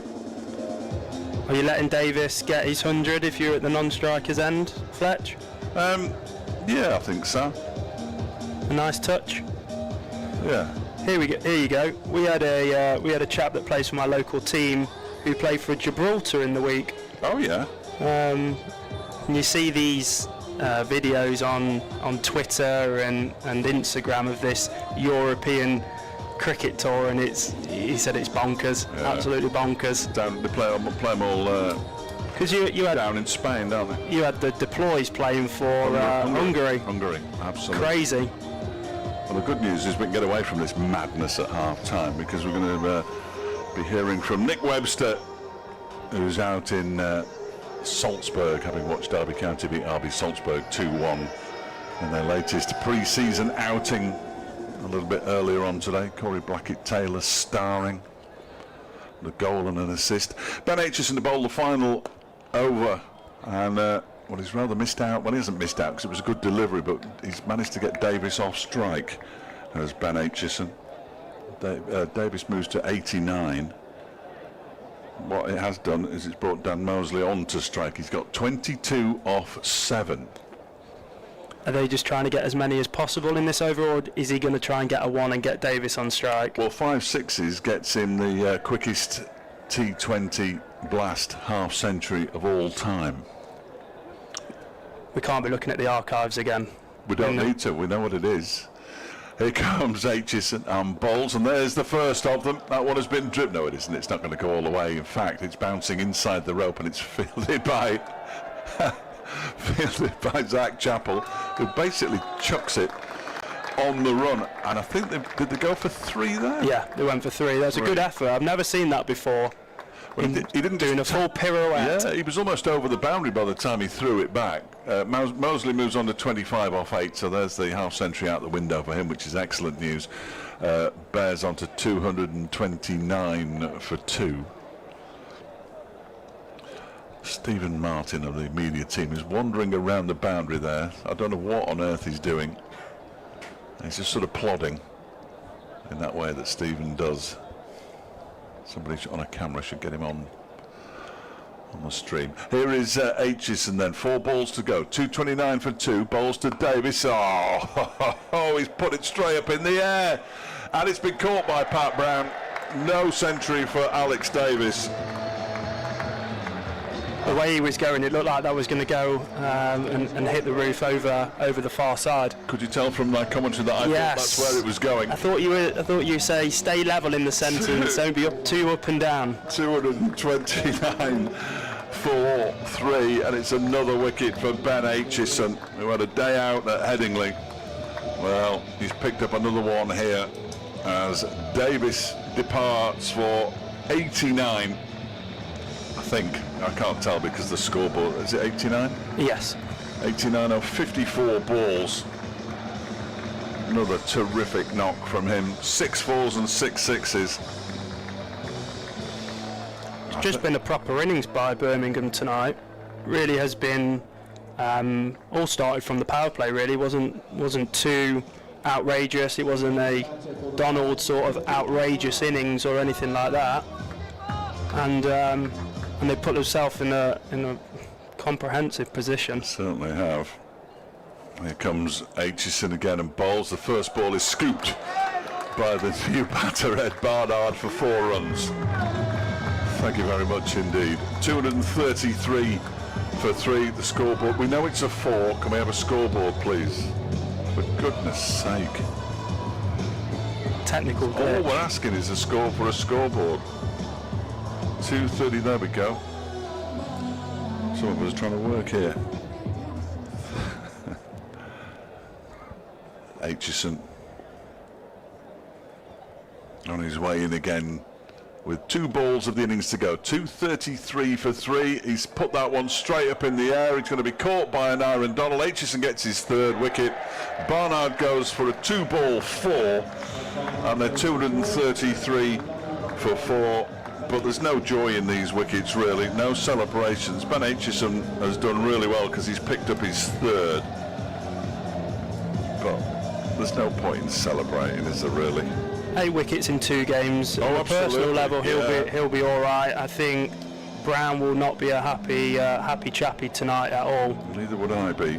But unless he's got a niggle, but why play him? I don't really understand it. I don't really understand it. Who's coming out now? It's going to be George Garton. It'll be interesting to see what their 50-over team would look like and the makeup of it, Birmingham, just because of how many of their players will be going to the 100. So, well, most of them will, won't they? Most of them will. I think the 50-over competition is a really good sort of opportunity for the fringe players. Should be. Final ball of the innings, and that one's gone straight up in the air as well, and Harry Kane's underneath it and takes the catch.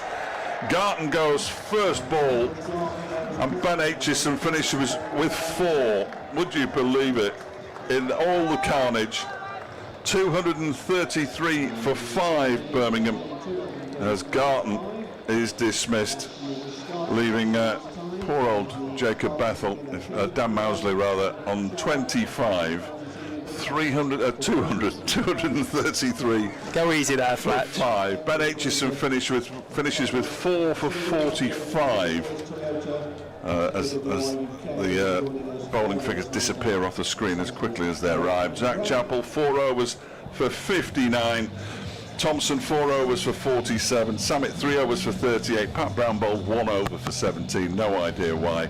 Mohammad Ghazanfar in his final appearance, 4 overs, 1 for 27. He is clearly a very, very fine cricketer. Century for Tom Latham of 49 deliveries. Well, it's just carnage, Dom. Absolute carnage. And just hoping, against hope, that Nick has got plenty to say, because quite frankly, if he wants to talk for the next 2 hours about Derby County in Austria, I'm more than happy. Greg, how do you feel about it? I'm lost for words, really. Excellent. Absolutely lost for words. They just didn't show anything out there. I think the intensity was sapped out of them, missed fields, weren't throwing themselves around, and I just really hope that they observed how Birmingham went about constructing that innings. I hope they don't try and sort of throw it away and just think, you know what, I'm just going to try and slog it as hard as possible and throw it away and put a really disappointing chase on. I will just finish, Dom, on the cricket by saying on Sunday I was happy to say that Derbyshire can't lose this game. I mean, they're not going to win this one. They're going to lose this one by 100 runs. Wow. They will fall apart in the second innings and lose by 100 runs. We might not put that one on social media. No, please don't. If you're listening, Mitch, just leave that off. Dave Fletcher. Nick Webster, take it away. Yeah, Dave Fletcher, thank you very much, Greg. Thank you. Bleak for Derbyshire, and that's been the key word really this summer in the T20 Blast. They are being comfortably hit around so far this evening. 233 for 5. Birmingham Bears close their innings on Derbyshire to bat next. Let's turn our attention to Austria and the football for Derby County, though, as they went to Red Bull Salzburg and got a 2-1 victory in the Alps. It's been a real spectacle looking at some of the pictures and some of the views that some of the supporters have had, and there's been quite the following out there, and we can speak to one. Nick Webster, good evening to you from Derby. How is it out there in Austria right now?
Ooh.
Thank you so much for your time, mate. We'll speak to you very soon. We're back out here at the county ground. Derbyshire taking on Birmingham Bears. Derbyshire looking to reply. Dave Fletcher, the optimist, alongside Craig Cork. 2:34 to win. George Garton bowls to an Aaron Donald, who pushes the ball out into the off. And there is no run. I don't know which one you are, to be brutally honest. Could be any of them, Don. I don't think it really matters. I don't think it really. You're definitely off now, though. Talk about a proper sport, cricket, not football. We all heard it there, though. Nick Webster says Derby are going to get promoted as champions. In comes Garton and bowls to Donald, who pushes this one back down the pitch. I hope he's not still listening. Top man, Nick. And I do hope George goes steady this evening out in Austria. But has a good time. Has a good time. There is nothing better I say there's nothing better than following your team in Europe. As a Tranmere fan, I've got absolutely no idea whether there's anything better than following your team in Europe. I did go to Wrexham once with them. Donald waits, Garton, the left armour, is in, and this one has been smashed down the ground by Aaron Donald for 6. There we go. Derbyshire up and running, and Aaron Donald, who's averaging more than 2 sixes an innings throughout his Derbyshire career, gets his first of the evening. Where's that little table? It's a remarkable table. And Aaron Donald's 56th 6 for Derbyshire takes him above Leas Deploy, who took 3 times as many matches to get there. Crazy, isn't it? 2.46 is a match. And Aaron Donald. And head on Duckworth Lewis. Garton in, and this time he's been lifted down over the head of the short fine leg for 4 more. We all get excited, don't we, when Donald's batting? Massive smile on our faces. We just want it to be as long as possible that he's out there. Well, the only thing I said to him tonight, when I was out there at the toss, I just said to him, tonight's the night. This lad has got a T20 century in him, and well, he's got 20 overs to bat. They're not going to win the game, but if he gets a century, they might push them close. 10 without loss. Perhaps it's a good pitch. Garton is in, and that one is off the inside edge of his bat as that ball is thrown towards the stumps. Caleb Jewell might have been in a spot of bother there, you know. As the ball was thrown towards the stumps, as it is, he got in. Would you say this was a quiet start, 11 off 5? Well, Birmingham were 3 without loss after the first over. But with Donald batting, this is a quiet start for him, would you say? It's a quiet, just the 1-6? Yeah, 11 off 5 is a very quiet start, really, for Knight. He's not going to trouble his 13-ball half-century tonight. I've got a list of his half-centuries here as well. It's absolutely astonishing. 13, 18, 2 19s. As Caleb Jewell pushes this one out into the onside. And the first over comes to an end. Derbyshire in pursuit of 233 or 11 without loss. I didn't give you, and we didn't have time to give you any scores from elsewhere, and I think it's only right that we do, just for completeness. Northamptonshire made 203 for 5 against Durham up at Chesterley Street. Leicestershire bowled out for 185, Yorkshire 0 for 1 in the second over. And Lancashire bowled out for 126 at Trent Bridge. Do you think they might have had a drink last night after beating Yorkshire? Just looking at the Lancashire side, they're not playing their first team, by the way. Mitchell Stanley's playing, Tom Hartley's playing, Matty Hurst has started. There are a few changes to that Lancashire side, and why not? Because they've already secured a home quarter-final. It's going to be, it's the big man. Richard Breeson. Here he comes, the Cumbrian, into bowl to Donald, who whips this away to backward square leg just for a single. It's a good piece of fielding down there because the ball actually bounced up on the fielder.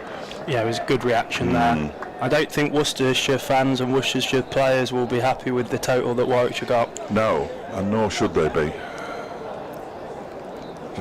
Just walk past the WM box and they said, well, of course any kind of win will do the Bears, but a big win, what will that do for their confidence? I don't think they care either. They're on their way to the quarterfinals. They so seldom get to the big dance though, do they? As Gleeson races away from us, bowling to Caleb Jewell, who's lifted this into the offside. He's going to get caught. Is he? No, it just bounces in front of the fielder. Was a little bit fortunate there. I think that's Tom Latham. It might not be. Anyway, whoever it was, it bounced in front of him. The numbers, incidentally, and I'm making excuses, but I think they're valid. These shirts are appalling. I think that might be Dan Mousley. Thank you. But yellow numbers on blue and white backed shirts in a ridiculous lattice work pattern. 13 without loss. Donald on strike. Gleeson in to bowl to him, and he's launched that in the air. He's going to get caught. There's an Aaron Donald, and he is caught. Tom Latham takes the catch. Donald goes for 12, and Derbyshire are already heading for defeat. They're 13 for 1. Disappointing that, but he plays one way, he lives by the sword, he dies by the sword, and it's the way he plays. So I haven't got a problem. I genuinely do not have a problem with the way that an Aaron Donald plays his cricket. In T20, he's asked to go out there and get them off to a flying start. This season he's got a 13-ball half-century, he's got an 18-ball half-century, he's got a 21-ball half-century. That gets you off to the flying start that is demanded of an Aaron Donald. do you think the situation dictates that? Let's say if they were 2 or 3 down in the power play, Donald's still in, do you still want him to play like that, Fletch, or do you think he should be playing the situation a bit more? No, because if they're 3 down, they're automatically heading for defeat, aren't they? When they're heading for defeat full stop anyway. 7 balls, and Aaron Donald 1-6, 1-4. No, I haven't got a problem. I think the anchor has generally been Caleb Jewell more than an Aaron Donald, and their partnerships have seen Donald score at a much quicker rate. Harry Kane's the new batter, Gleeson bowls to him, and he's edged it and dropped it slip. As the ball goes away down towards the third man boundary, Harry Kane gets away with one. Perhaps he didn't realise there was a slip there. 14 for 1, came off the mark. Look like that went very quick to first slip. I think it's Rob Yates there at first slip. He's got to catch that. That's a very straightforward catch. Do we blame it on the lights? Oh, the lights are poor, I'll give you that. It's not that dark yet though, is it? That's just a poor piece of slip fielding. 14 for 1. Caleb Jewell back on strike. In goes Gleeson, driven very pleasantly, and that's a glorious shot from Caleb Jewell. The fielder is chasing after it, and he puts the dive in, but he only put the dive in after the ball went over the rope, which was slightly counterproductive. A first boundary for Caleb Jewell. That made no sense at all. 18 for 1. More of those on Tuesday, please, Caleb Jewell. Yeah, lovely extra cover shot. Just watch it at the replay though. What on earth was the fielder doing? He raced all the way to the boundary, the ball hit the rope, and then he put the dive in. You sometimes don't know, you're hoping and praying that the ball gets over the line, and then you just see it slow down a bit, and you're like, I don't want to be that fool. So I'll put a dive in. Looks like he's hurt his shoulder there, Latham. Well, yes, I mean, we're laughing, but the serious part is that if he has hurt himself and now Tom Lungley's coming across to have a word with him, I think he's going to have to go off. And he put the dive in after the ball went over the rope, and I'm not entirely sure what that was all about, but that's the last we're going to see of Tom Latham tonight. Scores 100 and then walks off. That's the way to do it. I wouldn't have come on. The mind walks off. So Tom Latham makes his way off, which means we're going to be faced with a 12ers. And it looks like it's Craig Miles who will be departing Birmingham to go back home to... Back to Bristol, isn't he? Yes, back to Gloucestershire. So it's interesting, that one. I don't know whether that's any off-field sort of reasons why he wants to go back home, but it seemed like to play some cricket. Because they've got a lot. They had a lot of seamers. They had Norwell, Miles. They've got Rushworth as well. Obviously, Norwell has retired, but a couple of years ago, they've just got a really strong, deep pockets. Yes. 18 for 1. Jewell on 5. Gleeson on his way in. Bowls to him, and he's edged it behind. And Jewell goes for 5. It's 18 for 2. What did I say? They'd lose by 100 at this rate. They might lose by 200. Caleb Jewell, a fairly tame end for the Australian. Gleeson picks up the wicket, his second of the over, and Derbyshire are crumbling. Jewell out for 5. Looked like that just did him for pace, and it's interesting as he's an Australian, should be used to that sort of pace, but you know, once you start bowling the 85, high 80s sort of mark, it can rush anyone. So, and here he is, the man who's tried to save Derbyshire so many times. Wayne Madsen is the man Greg is referring to. I thought it was Sammit for a minute. No, I don't think Sammit will be rushing out to be facing Richard Gleeson. No, there is that. 18 for 2. He'll be at the non-strikers end initially, will Wayne Madsen won the game or finished the game at Yorkshire with a 6 to get to his half century. Caleb Jewell still hasn't made his way up the steps yet. And here is George Garton from the City end bowling a really quick delivery to Harry Kane, who just clips it into the leg side for a single. There were rumours 3 seasons ago that Richard Gleeson was coming to Derbyshire. When Lancashire was stopping him going abroad to play in a lot of franchise cricket, I think Derbyshire said, well, if you come and play for Derbyshire in the T20, you can go where you like the rest of the year. But he ended up at Edgbaston. 19 for 2. Garton on his way into bowl to Madsen, who gets a Yorker and it knocks him off his feet. He did well to keep that one out. The veteran. And it's a dot ball. Duckworth Lewis now says they should be on 40, so I think the best result now is for it to rain, really. A really good Yorker there, and in T20, anybody that bowls left arm spin, or is a left armer is seen as gold dust nowadays.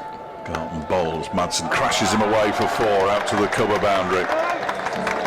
Garton's pointing out there, but if you bowl that particular line and length to Wayne Madsen, there's only one result really, and that's 4 runs. Gave himself a bit of room and just threw his hands through the ball. Looked like it didn't really swing that much, and always the case whenever the ball goes to the boundary, there's a field change. Excellent work from Joel on the camera as well, capturing that ball as it raced away to the boundary.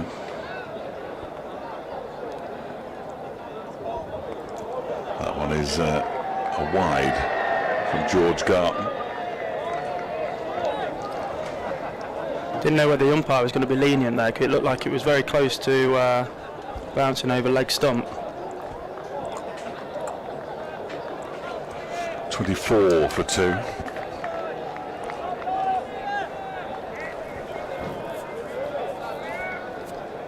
In comes Garton again, bowls to Madsen, a slower delivery, but it makes no difference to Madsen. He smashes that out to the extra cover boundary for 4 this time. Madsen moves on to 8. 28 for 2 now. When Madsen looks in the mood. Yeah, well, he's been in fantastic form over the past couple of games. Never puts a foot wrong.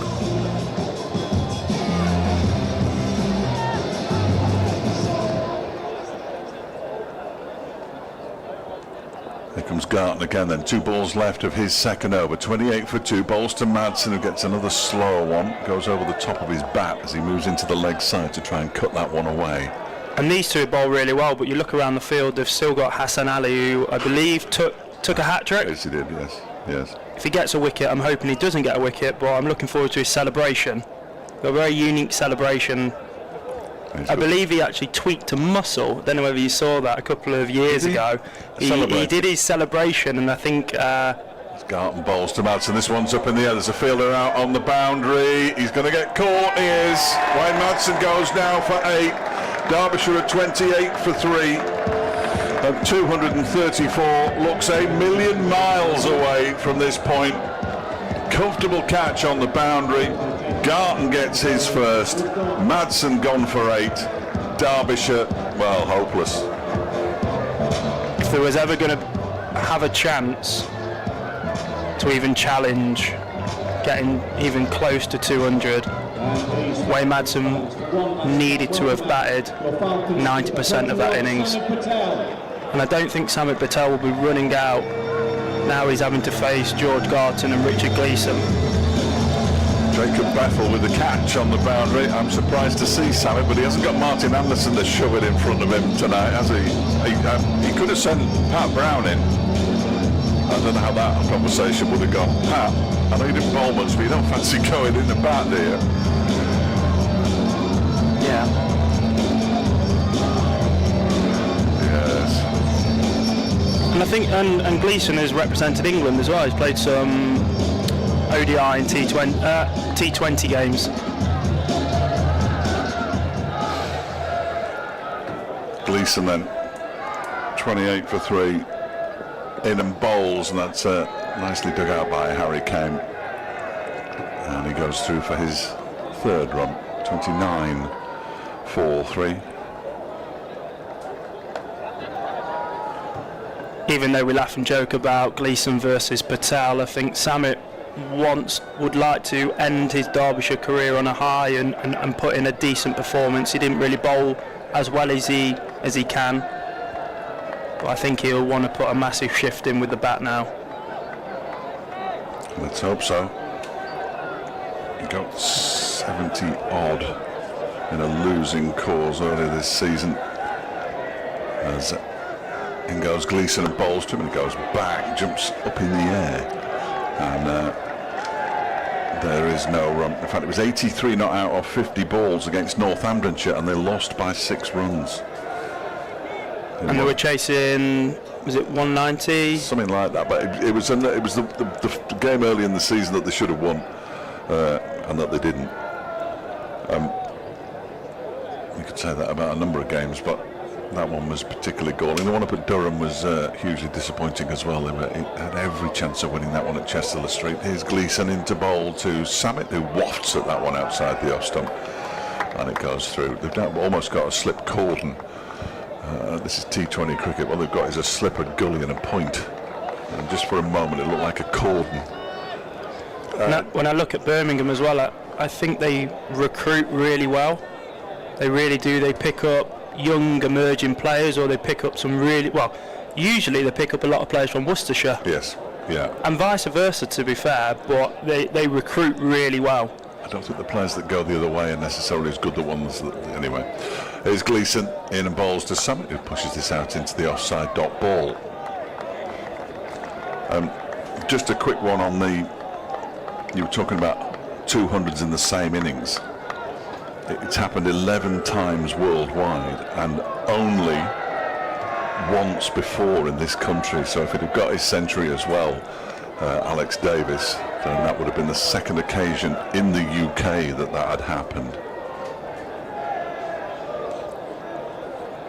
Here is Gleeson, 2 balls left of his second over, 2 for 8 his figures at the moment. He's bowling to the Derbyshire skipper on his last appearance for Derbyshire, Sammit Patel, who pushes that out into the offside. And there's no run. The Bears players all thought that was the last ball of the over, but if they'd looked at the scoreboard they'd know it wasn't. Joe Shakic has been in touch, and obviously is you at many games as well this season. He says, I've seen Harry Moore walking around, he looks fine to me. Yeah, it's one of those hidden injuries, the old stress fracture of the back. You can look fine, but he isn't fine. He's not going to play again this season. Gleeson then to complete his second over, in bowls to Sammit, who pulls it into the leg side. They'll just trot through for a single. 2 runs off the over. It's not a nice injury, a stress fracture of the back. Usually you're out for a season, half a season, and it really knocks your confidence. But it'll be good to see Harry Moore back on the park next year. He had a great opportunity, even if he didn't play in the 100, just to be in and around and just soaking in all the experience there. But I'm looking forward to seeing how he goes next season. Hopefully a good winter under his belt, being managed really well. I'd love to know how that works now, because he had a contract for 47k, yeah, something like that. Obviously he won't be able to take it up. No, so he'll get that taken off him, and then they will bring somebody in, unfortunately. It's a cruel world, isn't it? Here is Hassan Ali in from the city and bowls to Sammit, who pulls him for 4. Out towards the very straight mid-wicket boundary. Dropped it in short, Hassan Ali. Slip straight out and into mid-wicket, always the case. Yep. How do you see Sammit Patel in his next role or capacity? Would you like to see him in and around Derbyshire? Do you think he's going to go around the world and play cricket? In his dotage. Well, it was interesting because I was told he's definitely not retiring, and he actually said, didn't he, as Hassan Ali comes in and bowls to him, and he waves at that one outside the off stump as it goes through to the keeper. He actually said it might be his last game in domestic English cricket. Well, he's not going to play in the 100, is he? And he's not going to play for another T20 side. You wouldn't have thought so. That accounts for that. T10 appears to be the way forward for me for Sammit. I don't know why. Bowl 2 overs, go out and swing the bat a bit on good pitches abroad. although they have had a number of issues with players being paid, haven't they, as Hassan Ali bowls, and Sammit drives into the offside when it's fielded by the man at extra cover. I can see him doing that. Do you see him as a coach? More of a consultant? Yes, I think so. I can't see him turning up for work every day to coach somebody. You know, I don't mean that in any derogatory way. I mean, Sammit's been nothing but great with me the entire 2 years he's been here. Never refused to talk to me. That's only bowl, short delivery. He goes for the pull shot, misses it through to the keeper Davis.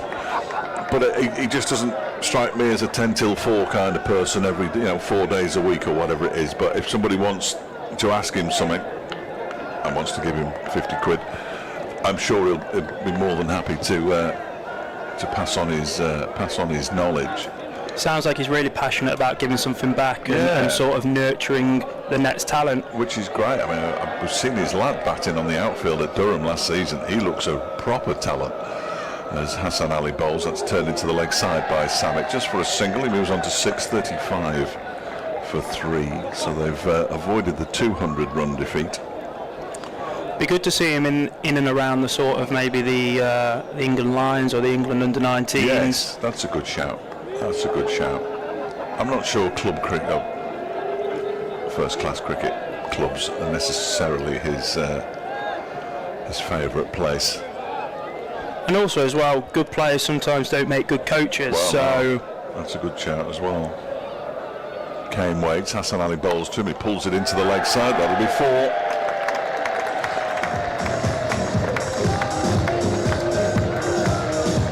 Also as well, even though this is a nothing game for Derbyshire, you have a good innings, and you look at Harry Moore obviously injured and won't be playing in the 100. You never know, there could be a few more injuries and your name might be thrown into the hat. So for the guys out there, not just Derbyshire, also Warwickshire as well, it puts you in a good light. I'm indebted as ever to Colston Crawford from the Burton Mail, who sends me a link to the World Champions League or whatever it's called. Sammit Patel is in the squad for England alongside the likes of Alistair Cook and Ian Bell and Ravi Bopara. Liam Plunkett's coming over, Chris Tremblett's playing, Ajmal Shahzad of course, Dimitri Mascarenhas. So he's playing in that. But he'll play in plenty more besides, as Garton is going to pick up his next wicket, his second wicket, as Sammit pulls him into the leg side. Shortish delivery, wasn't as short as some of them. George Garton gets a second wicket. Sammit Patel is out now, and Derbyshire are 39 for 4. It's a shame that. It really is. Obviously it's his last innings as well for Derbyshire, and he probably wanted to put in a good shift, and unfortunately he's got out how we probably all could have predicted it. 5 of 11 deliveries for Sammit Patel. Be interested to see whether he gets a bit of a ovation from the crowd as he walks off up to the changing room. Let's have a listen. Let's have a listen. There is some applause there for him, as there should be. He came here with good intentions. Let's not forget, he came here with the best intentions. It hasn't worked out. And that is the last time Derbyshire will see Sammit Patel on a cricket field, unless he comes out as a runner, which I think is highly unlikely. Ross Whiteley, the finisher, once again comes in the 6th over, which has happened to him a dozen times in 12 games, it seems to me. I mean, he's been disappointing for me. He hasn't been the Ross Whiteley that we saw last season. But if your finisher's coming out in the first half of an innings, it's too early. And did he bat at 3 a couple of games ago, did I see? Yeah, that was at... Was that at Old Trafford? I think... Or was it here? I can't remember. Be interested to see what the thought process is, because I find it interesting him batting above Wayne Madsen, if I'm being completely honest. Well, they always used to say they didn't like Wayne Madsen batting in the power play. Your best player's got to face the most amount of balls, in my opinion. Yeah, absolutely. I know there's all this left and right hand conversation, but... Here's Garton in and bowls to Whiteley, who pushes it out into the offside. There is no run. I mean, it's easy to be up and about like Warwickshire out, Birmingham are here. But the difference between the fielding, the look of the fielding side in this innings compared to the look of the fielding side pretty much from the start. And let's not forget they were 8 without loss after 2 overs. Derbyshire should have been absolutely buoyant to that stage, but they never really looked it. And that's another big disappointment as Garton bowls and Whiteley pushes it out into the offside, and there is no run. 39 for 4. They need 100 and no, I'm not going to bother. 195 runs to win at nearly 14 and over from here on in, and that's an awful lot of overs to bat at 14 and over. Their net run rate, well, nobody cares about that because they're going to finish bottom of the table. It's interesting as well. Derbyshire opened the bowling with 2 spinners, and Birmingham have gone with their 2 seamers. Yeah, and Hassan Ali as well. So we've seen 3 seamers as there's a shot at the stumps there from Richard Gleeson as they go through for Ross Whiteley's first run. 40 for 4. Well done to the crowd for sticking with Derbyshire because I mean, I know I'm still here because I'm getting paid, but it must be very difficult for the people who pay their money to come and watch this. You can't have a go at these cricketers then for getting paid. That's the thing as well. Like when you used Sammit Patel saying that. Oh no, I don't mind people. I do stuff for money. Garton bowls. That one is. You're not doing it because of the love of the game and the badge and everything like that, Fletch. No, driven out into the offside by Harry Kane for a single. He moves on to 841 for 4. This is a very dangerous road conversation to take me down for many reasons, but we're going to see some spin now because we're going to see Jake Lintop for the first time this evening. No, I'm a freelance journalist. I do stuff for money. I don't mind offering a freebie every now and again, you know what I mean? Do you do some workshops? I don't always stick to 37 and a half hours, that's all I'm saying. Sometimes, and how much annual leave do you get? Sometimes, well, as much as I want. Sometimes I'll work a bit more, sometimes I'll work a bit less, you know what I mean? But you're your own boss, Fletch. Indeed, that's very much the attitude. Here's Jake Lintop, dear oh dear, 41 for 4, over number 7, and that's heaved, but not particularly well timed heave by Harry Kane into the leg side. You don't see too many left arm Chinamans as well. No, you don't. Can't call them that either anymore. Can't you? No, I think we call them left arm leggies. Sorry, that's my old school kicking in there. You're old school. How do you think I feel? I have to think about everything I say. That was always the description. You're right.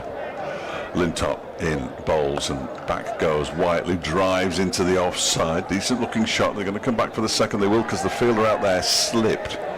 Rather unfortunately. That must be Garton out there, is it?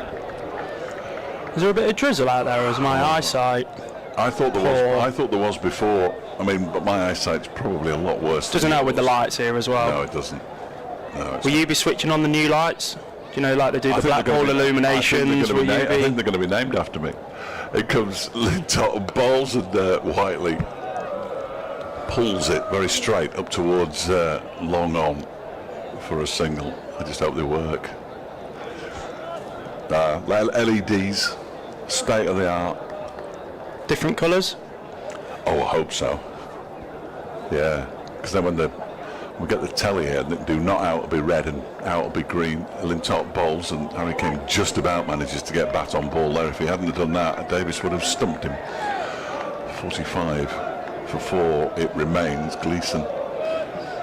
No, Danny Briggs, who we haven't seen yet, was one of the finest spin bowlers in the T20 blast, does the fielding.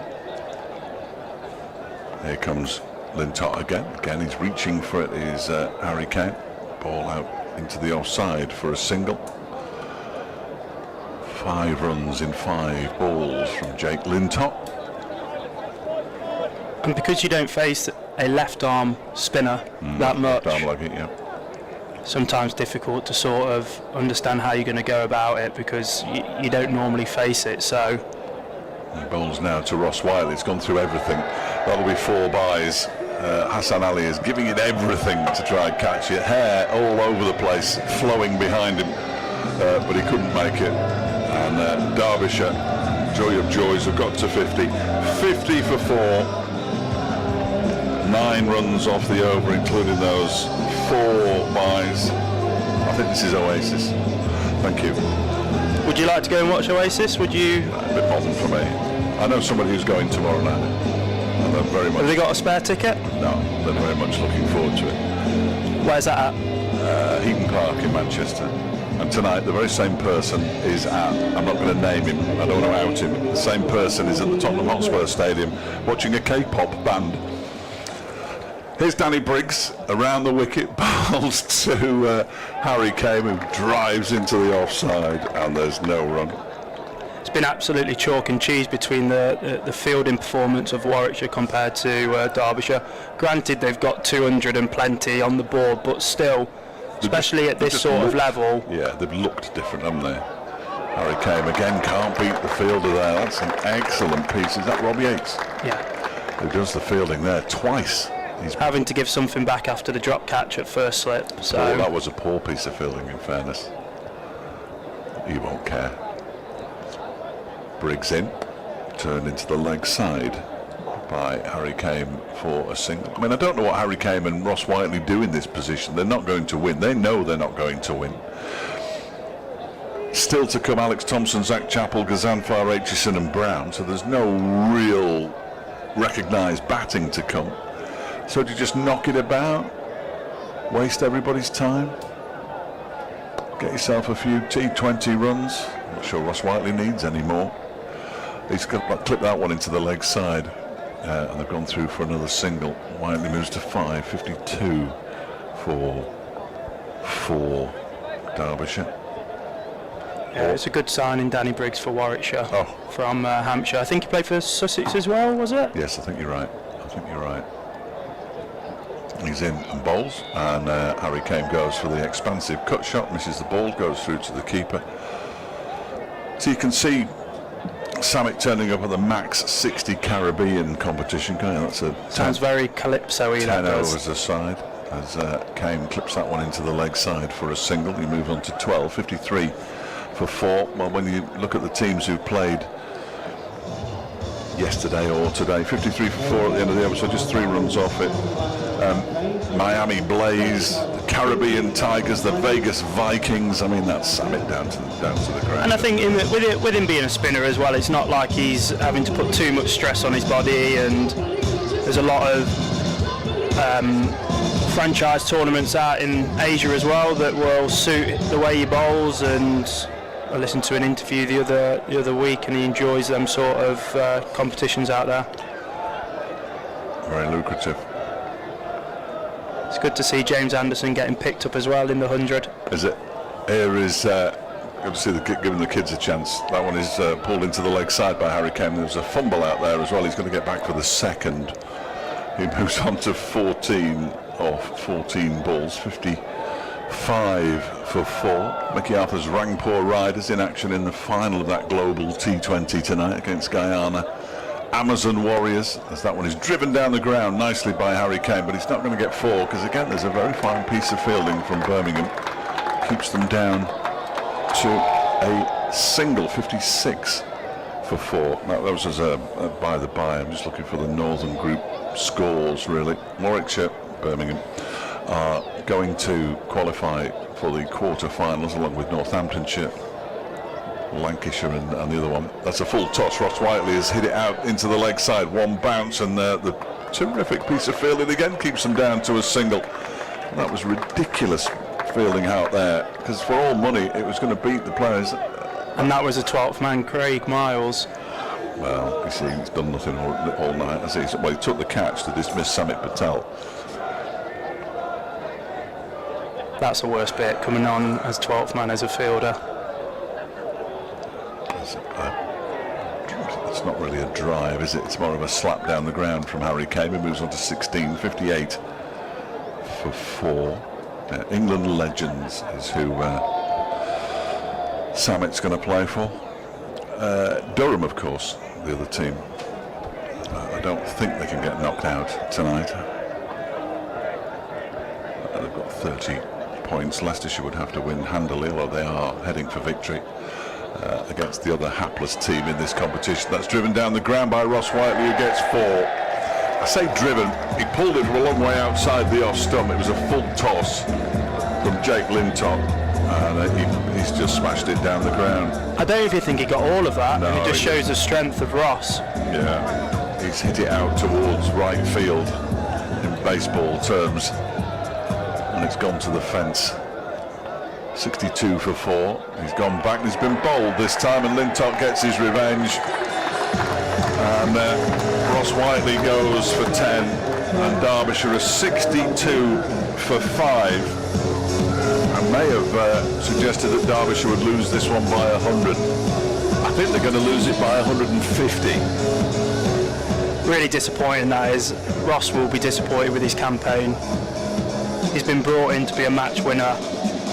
He's probably batted in situations too early on in most games, No so it hasn't sort of suited his game plan and the way he plays. There we go, here we go. Now we'll see some fireworks. He's not going to hang about. Zach Chappell, well, I'd be surprised if he did. Jake Lintott's latest over number 9. Went for 9 runs, but he also picked up a wicket. Yeah, Zach Chappell won't stand around and just watch the team subside. He will swing the bat. He came out at the end of the game. I can't remember which game. I think it was Northamptonshire when they lost the game. He came out and swung it twice and missed both times, but this lad can hit the ball a long way. Danny Briggs to continue to bowl over number 10. They've done well to get to halfway as Harry Kane pushes this. Which Derbyshire players are going to the 100, Fletch? Donald, Madsen and Brown. As Briggs bowls, that's pushed into the offside by Kane, no run. We hope Brown has a good campaign in the 100, I think. Hopefully it's a fresh squad, new players is around. It's going to Leeds, as that one is pushed down the ground by Harry Kane to move to 17. By some distance, the leading scorer at 63 for 5. Wayne Madsen's going to Lords, having been at Manchester for the first few seasons of that competition, and Donald is back at Edgbaston. It looks like it is drizzling out there at the moment. That's why the spinners are probably finding it quite difficult to find the length. That was a foolish delivery that's pushed out into the offside by Zach Chappell. 63 for 5 it remains. When's he going to tee off? Not yet. He's pushed that into the offside as well. Another full delivery by Danny Briggs. He knows, I'm sure, that Zach Chappell wants just a length ball to climb into. He's not given him one yet. 2 deliveries faced, yet to get off the mark. Briggs is in, bowls, and that one is turned into the leg side for a single. I feel like Danny Briggs has been around forever. He won it, the T20, early on in his career with Hampshire. Yes. Similar age to the likes of Chris Wood, James Vince, in that sort of, and Liam Dawson as well. That sort of era of.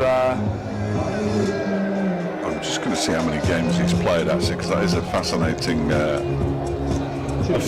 observation. He has been around forever. There's no question about it. Danny Briggs. This is his 270th T20 match. 307 wickets at 21. Here's Jacob Bethel, so you will get to see him. That's nice. 2 runs off that last over, incidentally. The saviour of English cricket. Do you think Bethel should be in the Test squad? No, I think Dawson should.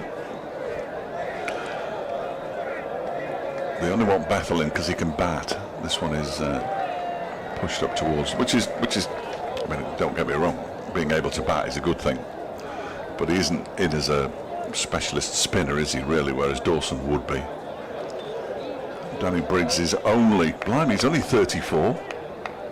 He's got another 10 years. Well, if you look at Sammit, he's got quite a few more years ahead of him. This time Harry Kane pushes it square on the offside for 1. Look at the fielders who are all coming in to back it up there. It's just that intensity, isn't it? Didn't happen in the Derby. And I know they're up and about because they're up and about, but it didn't happen in the Derbyshire innings when they were bowling 66 for 5. And Zach Chappell, there we go, has just short arm jabbed it round the corner for 4. Even though they've had 6 bowlers bowl, they've still got Ed Barnard in the shed to bowl as well, so he hasn't bowled yet. Who's a brilliant all-rounder, came from Worcester as well. Be similar. It'll be interesting to see whether they play him and Thompson, who's going to be coming from Yorkshire, in the same team, because they're similar sort of makeup of players. Good solid all-rounders. I like Jordan Thompson, always have. And comes Bethel again. That one's been launched down the ground. Is it going to go all the way for 6? It is. Terrific blow from Zach Chappell. He won't die wondering. He won't win the game for Derbyshire, but he'll just show everybody what he's capable of. And this could be a good opportunity for Chappell, because Chappell, I think, was it a couple of seasons ago, got picked up in the 100, and unfortunately hasn't got picked up this season. So he could be knocking on the doorstep if somebody unfortunately is injured. I'd rather see him play in the 50 over competition for Derbyshire, as he goes back this time and pushes the ball into the onside. Hassan Ali does the fielding. Yeah, Zach Chappell has got over 300 runs in the Blast this season for Derbyshire. No, he hasn't. That's his bowling averages. He's conceded 300 runs. I thought it was a lot. As he hammers that down the ground to extra cover towards the boundary. Oh, what a piece of fielding that is. Is that Miles again? Get him off. Superb piece of fielding. They come back for 2. 78 for 5 at the end of the over. 14 runs from it. They only need 17 and over, so just keeps them in touch. This season in this competition, Zach Chappell is actually top of the averages, mainly because he's been knocked out 4 times. 10 4s and 3 6s. He's hit Zach Chappell down the order, almost certainly in losing causes, because most of them have been. 78 for 5, and Danny Briggs to continue to bowl over number 12. Jane's having a dance next door. Briggs is in, bowls to Kame, who slaps it down the ground. There is a fielder just down below us. It's George Garton. And they get through for another single. Kame moves to 19 off 21. Be interesting to see whether these two know each other, as in Kame and Briggs, because they're both Hampshire. Yeah. Both from Hampshire, so I don't know whether they're in the same sort of squads. I think Harry was in many first team squads down there. I don't think. I don't want to do him a disservice. He's for the whole squad, I meant, but yeah. Yeah. I know what you mean, but how much the youngsters would have mixed with the seniors. There won't quite be 10 years between them, I don't think. He's bowled him, has he? No, he's gone for a leg before wicket and he's been given. I thought he bowled him, Briggs. It looked like a quicker delivery. He tried to whip it into the leg side. Harry Kame. He missed. It was going to hit. Derbyshire are 80 for 6 now. Harry Kame, the latest man to go for 18, leg before wicket, bowled by Danny Briggs. Just the quality of bowler that Briggs is, just the way he can manipulate how a batsman thinks, how he's going to bowl. And Alex Thompson, I would imagine. There we go. So Harry Kane made 19 of 22.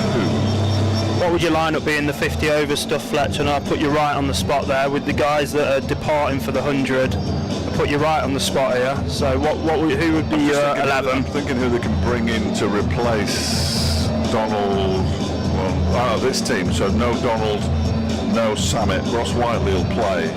No Mohamed Ghazanfar. So and Madsen as well.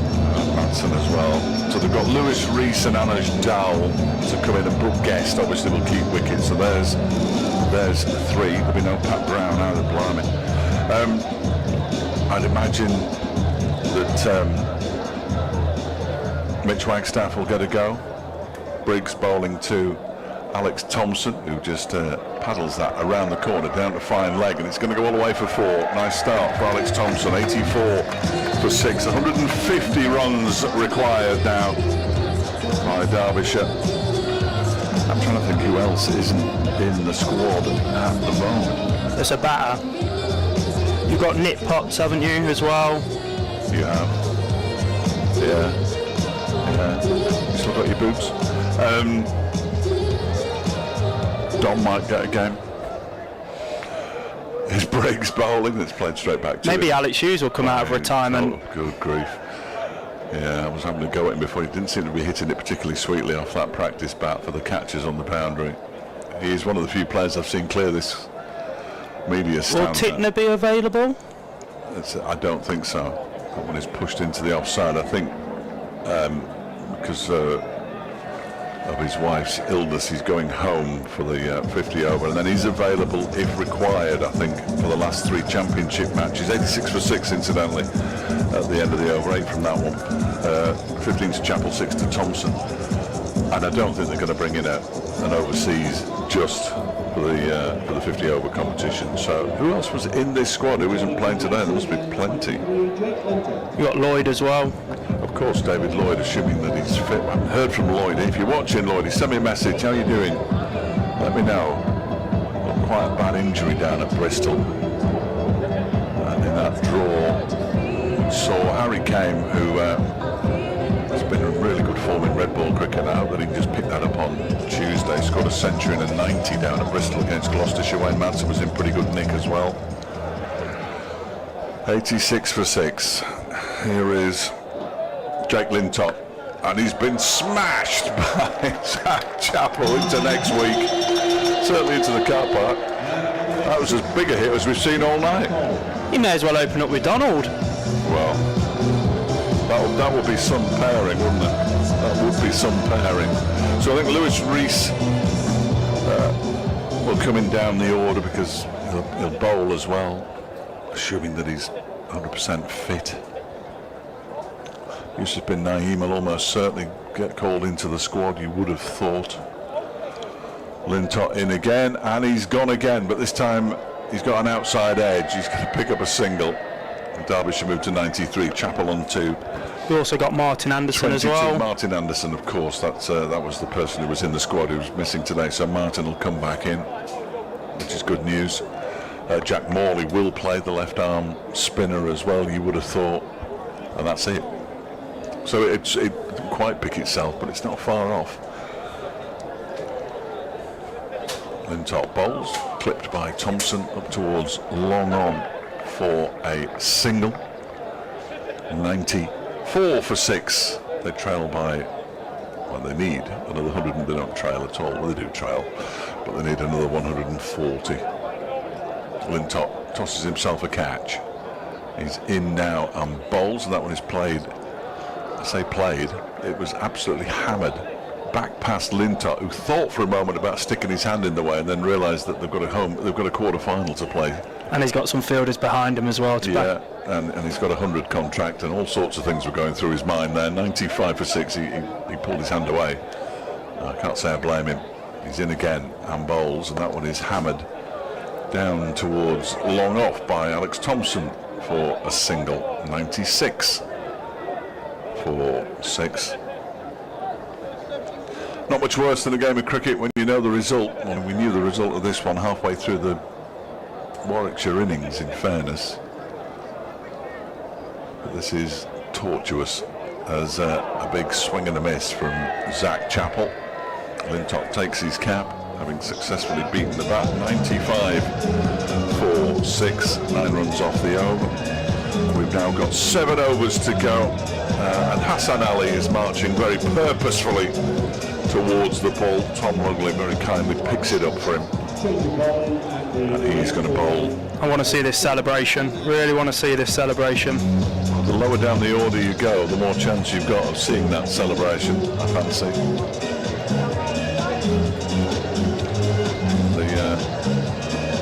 We're all getting very excited next door. Richard Wilford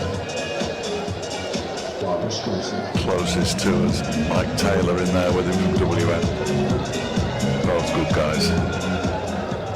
good to see them. Here's Hassan Ali then. Second over. First over went for 8. He's bowling to Thompson, who pulls this into the leg side, just short of the fielder on the mid-wicket boundary for a single.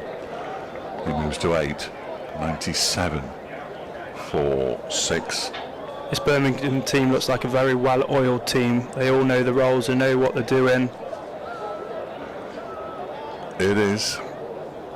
Like a German car. I've got an Italian one, so no. Ferrari. Yeah. Lamborghini, actually. Oh no, it's a Fiat. Here comes Hassan Ali. He's been launched into the leg side and caught. Here we go. Here we go. And there is absolutely nothing from Hassan Ali. Absolutely nothing. Zach Chappell goes for 23. 97 for 7 now, Derbyshire. I'm not happy at all here, Fletch. He hasn't done his celebration. Well, I think he thinks it's probably a little bit, it will be a little bit over the top to celebrate when you've got a team 97 for 7 chasing 234. A wicket is a wicket. Well, it is. Number 17, Mohammed Ghazanfar. That is Mo Ghazanfar to bat for the last time as a Derbyshire player.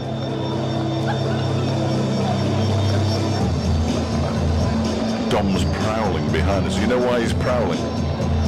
Because it's not even 9 o'clock yet. You two got a lot of talking to do. It's my bedtime at 9 o'clock. A lot of talking to do. What are the topics? Yeah, send us your questions. Don't.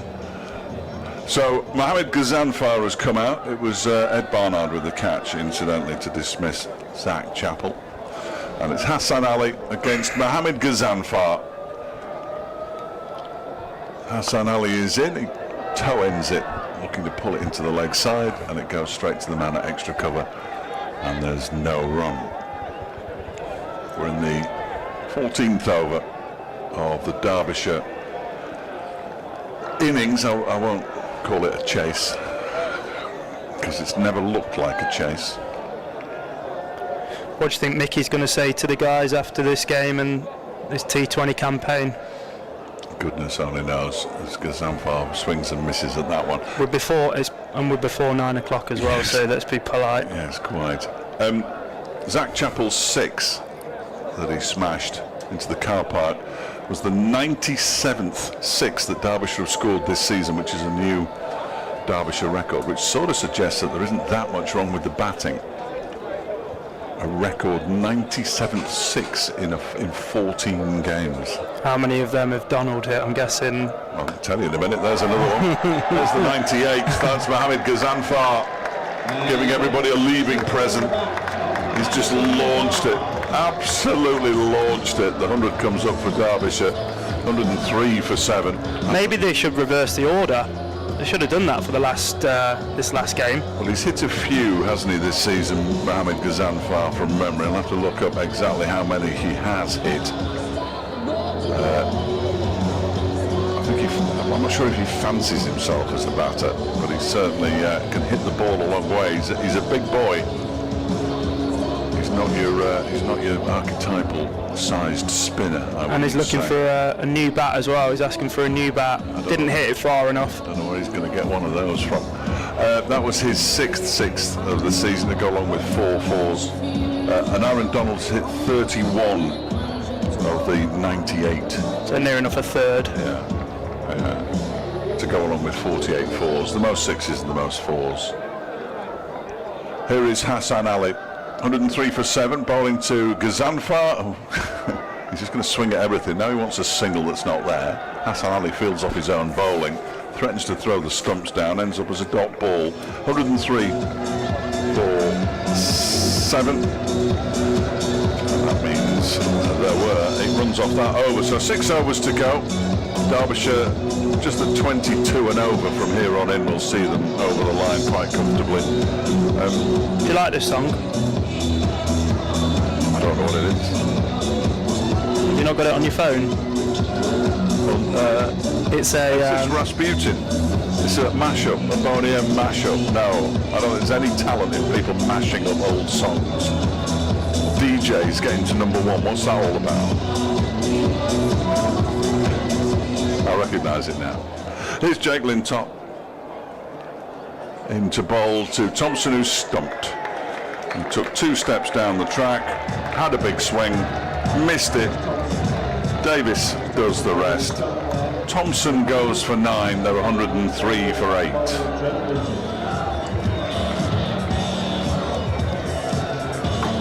I'm not going to criticise the lower order batsmen.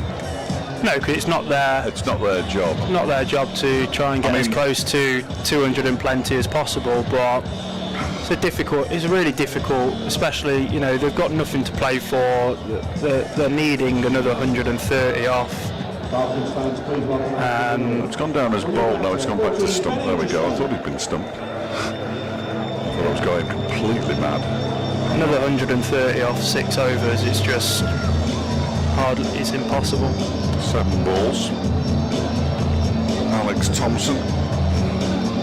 You're not going to get many runs when wickets fall in the 2nd, 3rd, 6th, 9th, 12th, 14th and 15th overs their way. Ben Aitchison's come out the back. Good luck, Ben.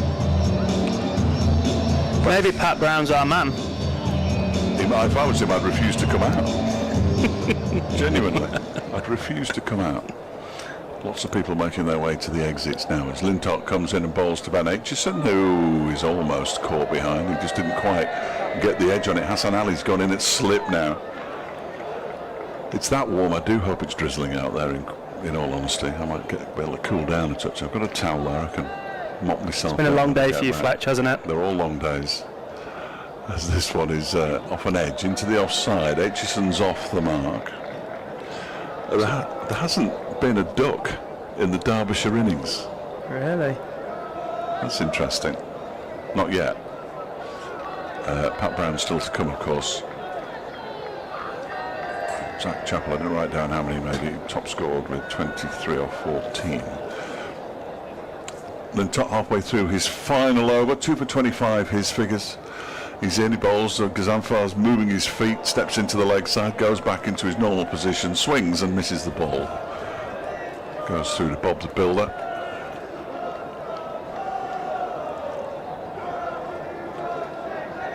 At least the crowd's still singing. Singing the Human League. Here comes Lintott, bowls, oh that's a wide. Didn't turn at all. Another single to Derbyshire, 105 for 8. Scoreboard very colourfully tells us it's a wide. Jane's about to take off. Here comes Lintott and bowls, and Ghazanfar crashes that down the ground for a single. He moves on to 7, 106 for 8. They need 127 more runs to win now. What does the next month look like for Derbyshire? What games have they got up? Coming up? And they play Leicestershire on Tuesday, then they go to Northamptonshire the week after. They start the 50 over competition as Lintott comes into bowl, and he's been caught or stumped or something as Ben Aitchison, I'm not sure which, but he's out either way, and it's 106 for 9 now. He went walkabout down the track. He was stumped in the end by Davis, the second stumping of the over, I think, for Davis off Jake Lintott. 106 for 9, and the end is nigh. And Pat Brown has decided to come out to bat, and hats off to him for doing that. 1 off 3, I think, in the end. Ben Aitchison. I just hope that Pat Brown doesn't get a duck now. He will, but that's what Pat Brown does. Pat Brown doesn't bat for long. Tom were using the same pitch on Tuesday.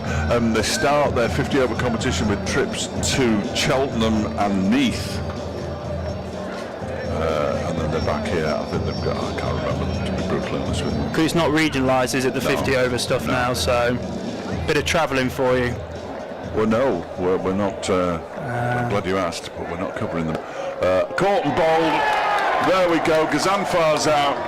Derbyshire lose by 127 runs. 127 and 27 runs as Gazanfar's out for 7. Pat Brown didn't even get to face a ball.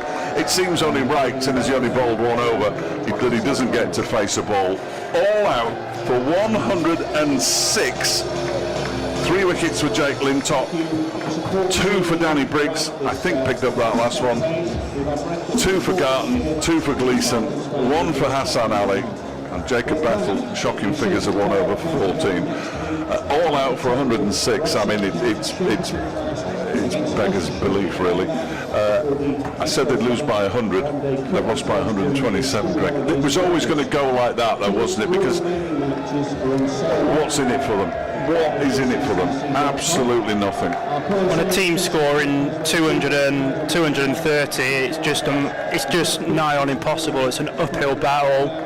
But the difference in the fielding, that sort of intensity. Obviously, we're behind this glass panel. We're nowhere near them, but you can just sense it. You can just feel it from the sloppy misfields through to sort of not executing their plans, not hitting the lines, not hitting the length. They're just way off it at the moment.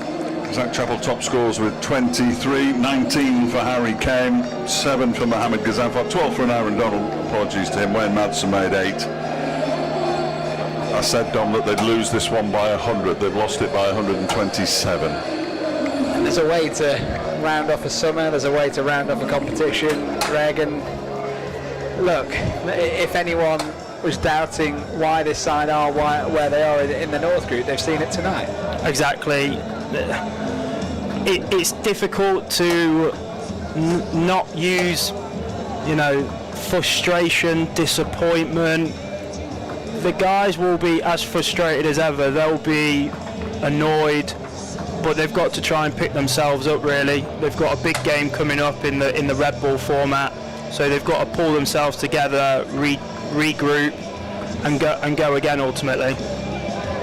Yeah, and it brings to a close another summer, and Sammit Patel's on the screen actually just taking in his final night as captain. As he walks over to the far side, he's just taking it in and spent a couple of years here at the county ground, and it hasn't gone at all how he will have liked it as he walks towards the rope and goes to step over the boundary for one final time in the Falcons kit. He heads off, and that's it, Greg, for Sammit Patel here at Derbyshire as a player. Yeah, very bittersweet. I think the game today probably sums up his 2 years here, unfortunately. Just had so much potential, so much excitement, and unfortunately just hasn't delivered, along with some of the other sort of key white ball players that Derbyshire have brought in. So I think they'll be really gutted, really gutted. I can understand the supporters though at Derbyshire. You've got to feel for them a little bit, because there's summers coming into these summers. There's always that optimism. There's always that big pitch. There's that sell that this is the year. This is the year. This is the year, and it just doesn't materialise. It's gut-wrenching as a supporter. It is, and it's nice to see the supporters being loyal and coming down in numbers. Especially on a day like today where they've got absolutely nothing to play for other than sort of pride and putting their wrongs to right ultimately, and they will be absolutely disappointed in the manner that they've even lost tonight in. They're just miles off it at the moment, but let's stay optimistic. They've got the red ball competition coming up. They've got the 50 over competition coming up, where hopefully a few fringe players will get that opportunity. So they've just got to put this aside now, put it to bed, and look forward. In terms of going into the red ball campaign though, they've been demoralised tonight. Going into that you couldn't have a worse result to really end the blast on, head into the next format, next competition, trying to go into a huge game next time out and lift that confidence again, albeit players playing in that haven't been involved in the blast, some of them, but quite a few of them have. Yeah, as you said, there's quite a few players that are not around the white ball squad that are just dedicated red ball sort of bowlers. You look at, you've got to take the positives. You look at someone like Ben Aitchison, not really a white ball bowler, but has taken 4 tonight, taken 5 in his last game. Hopefully he can take that confidence into the red ball stuffs. But then I know he's had his injury issues. A lot of times we talk about the fact that it's great to see him out there, but could he have not got into this a little bit earlier? When you talk about those numbers, 5, 4 tonight. Yeah, if you take a step back and look at the sort of bigger picture, it's the bowlers that have probably let them down in this competition. Here comes the cover. Getting ready down below as it makes a fantastic noise. Dave Fletcher is on the outfield. Fletcher, can you hear us? I wonder what was going on initially, and you're right, the hovercraft's coming out because, as I said, they're now heavy rolling this pitch.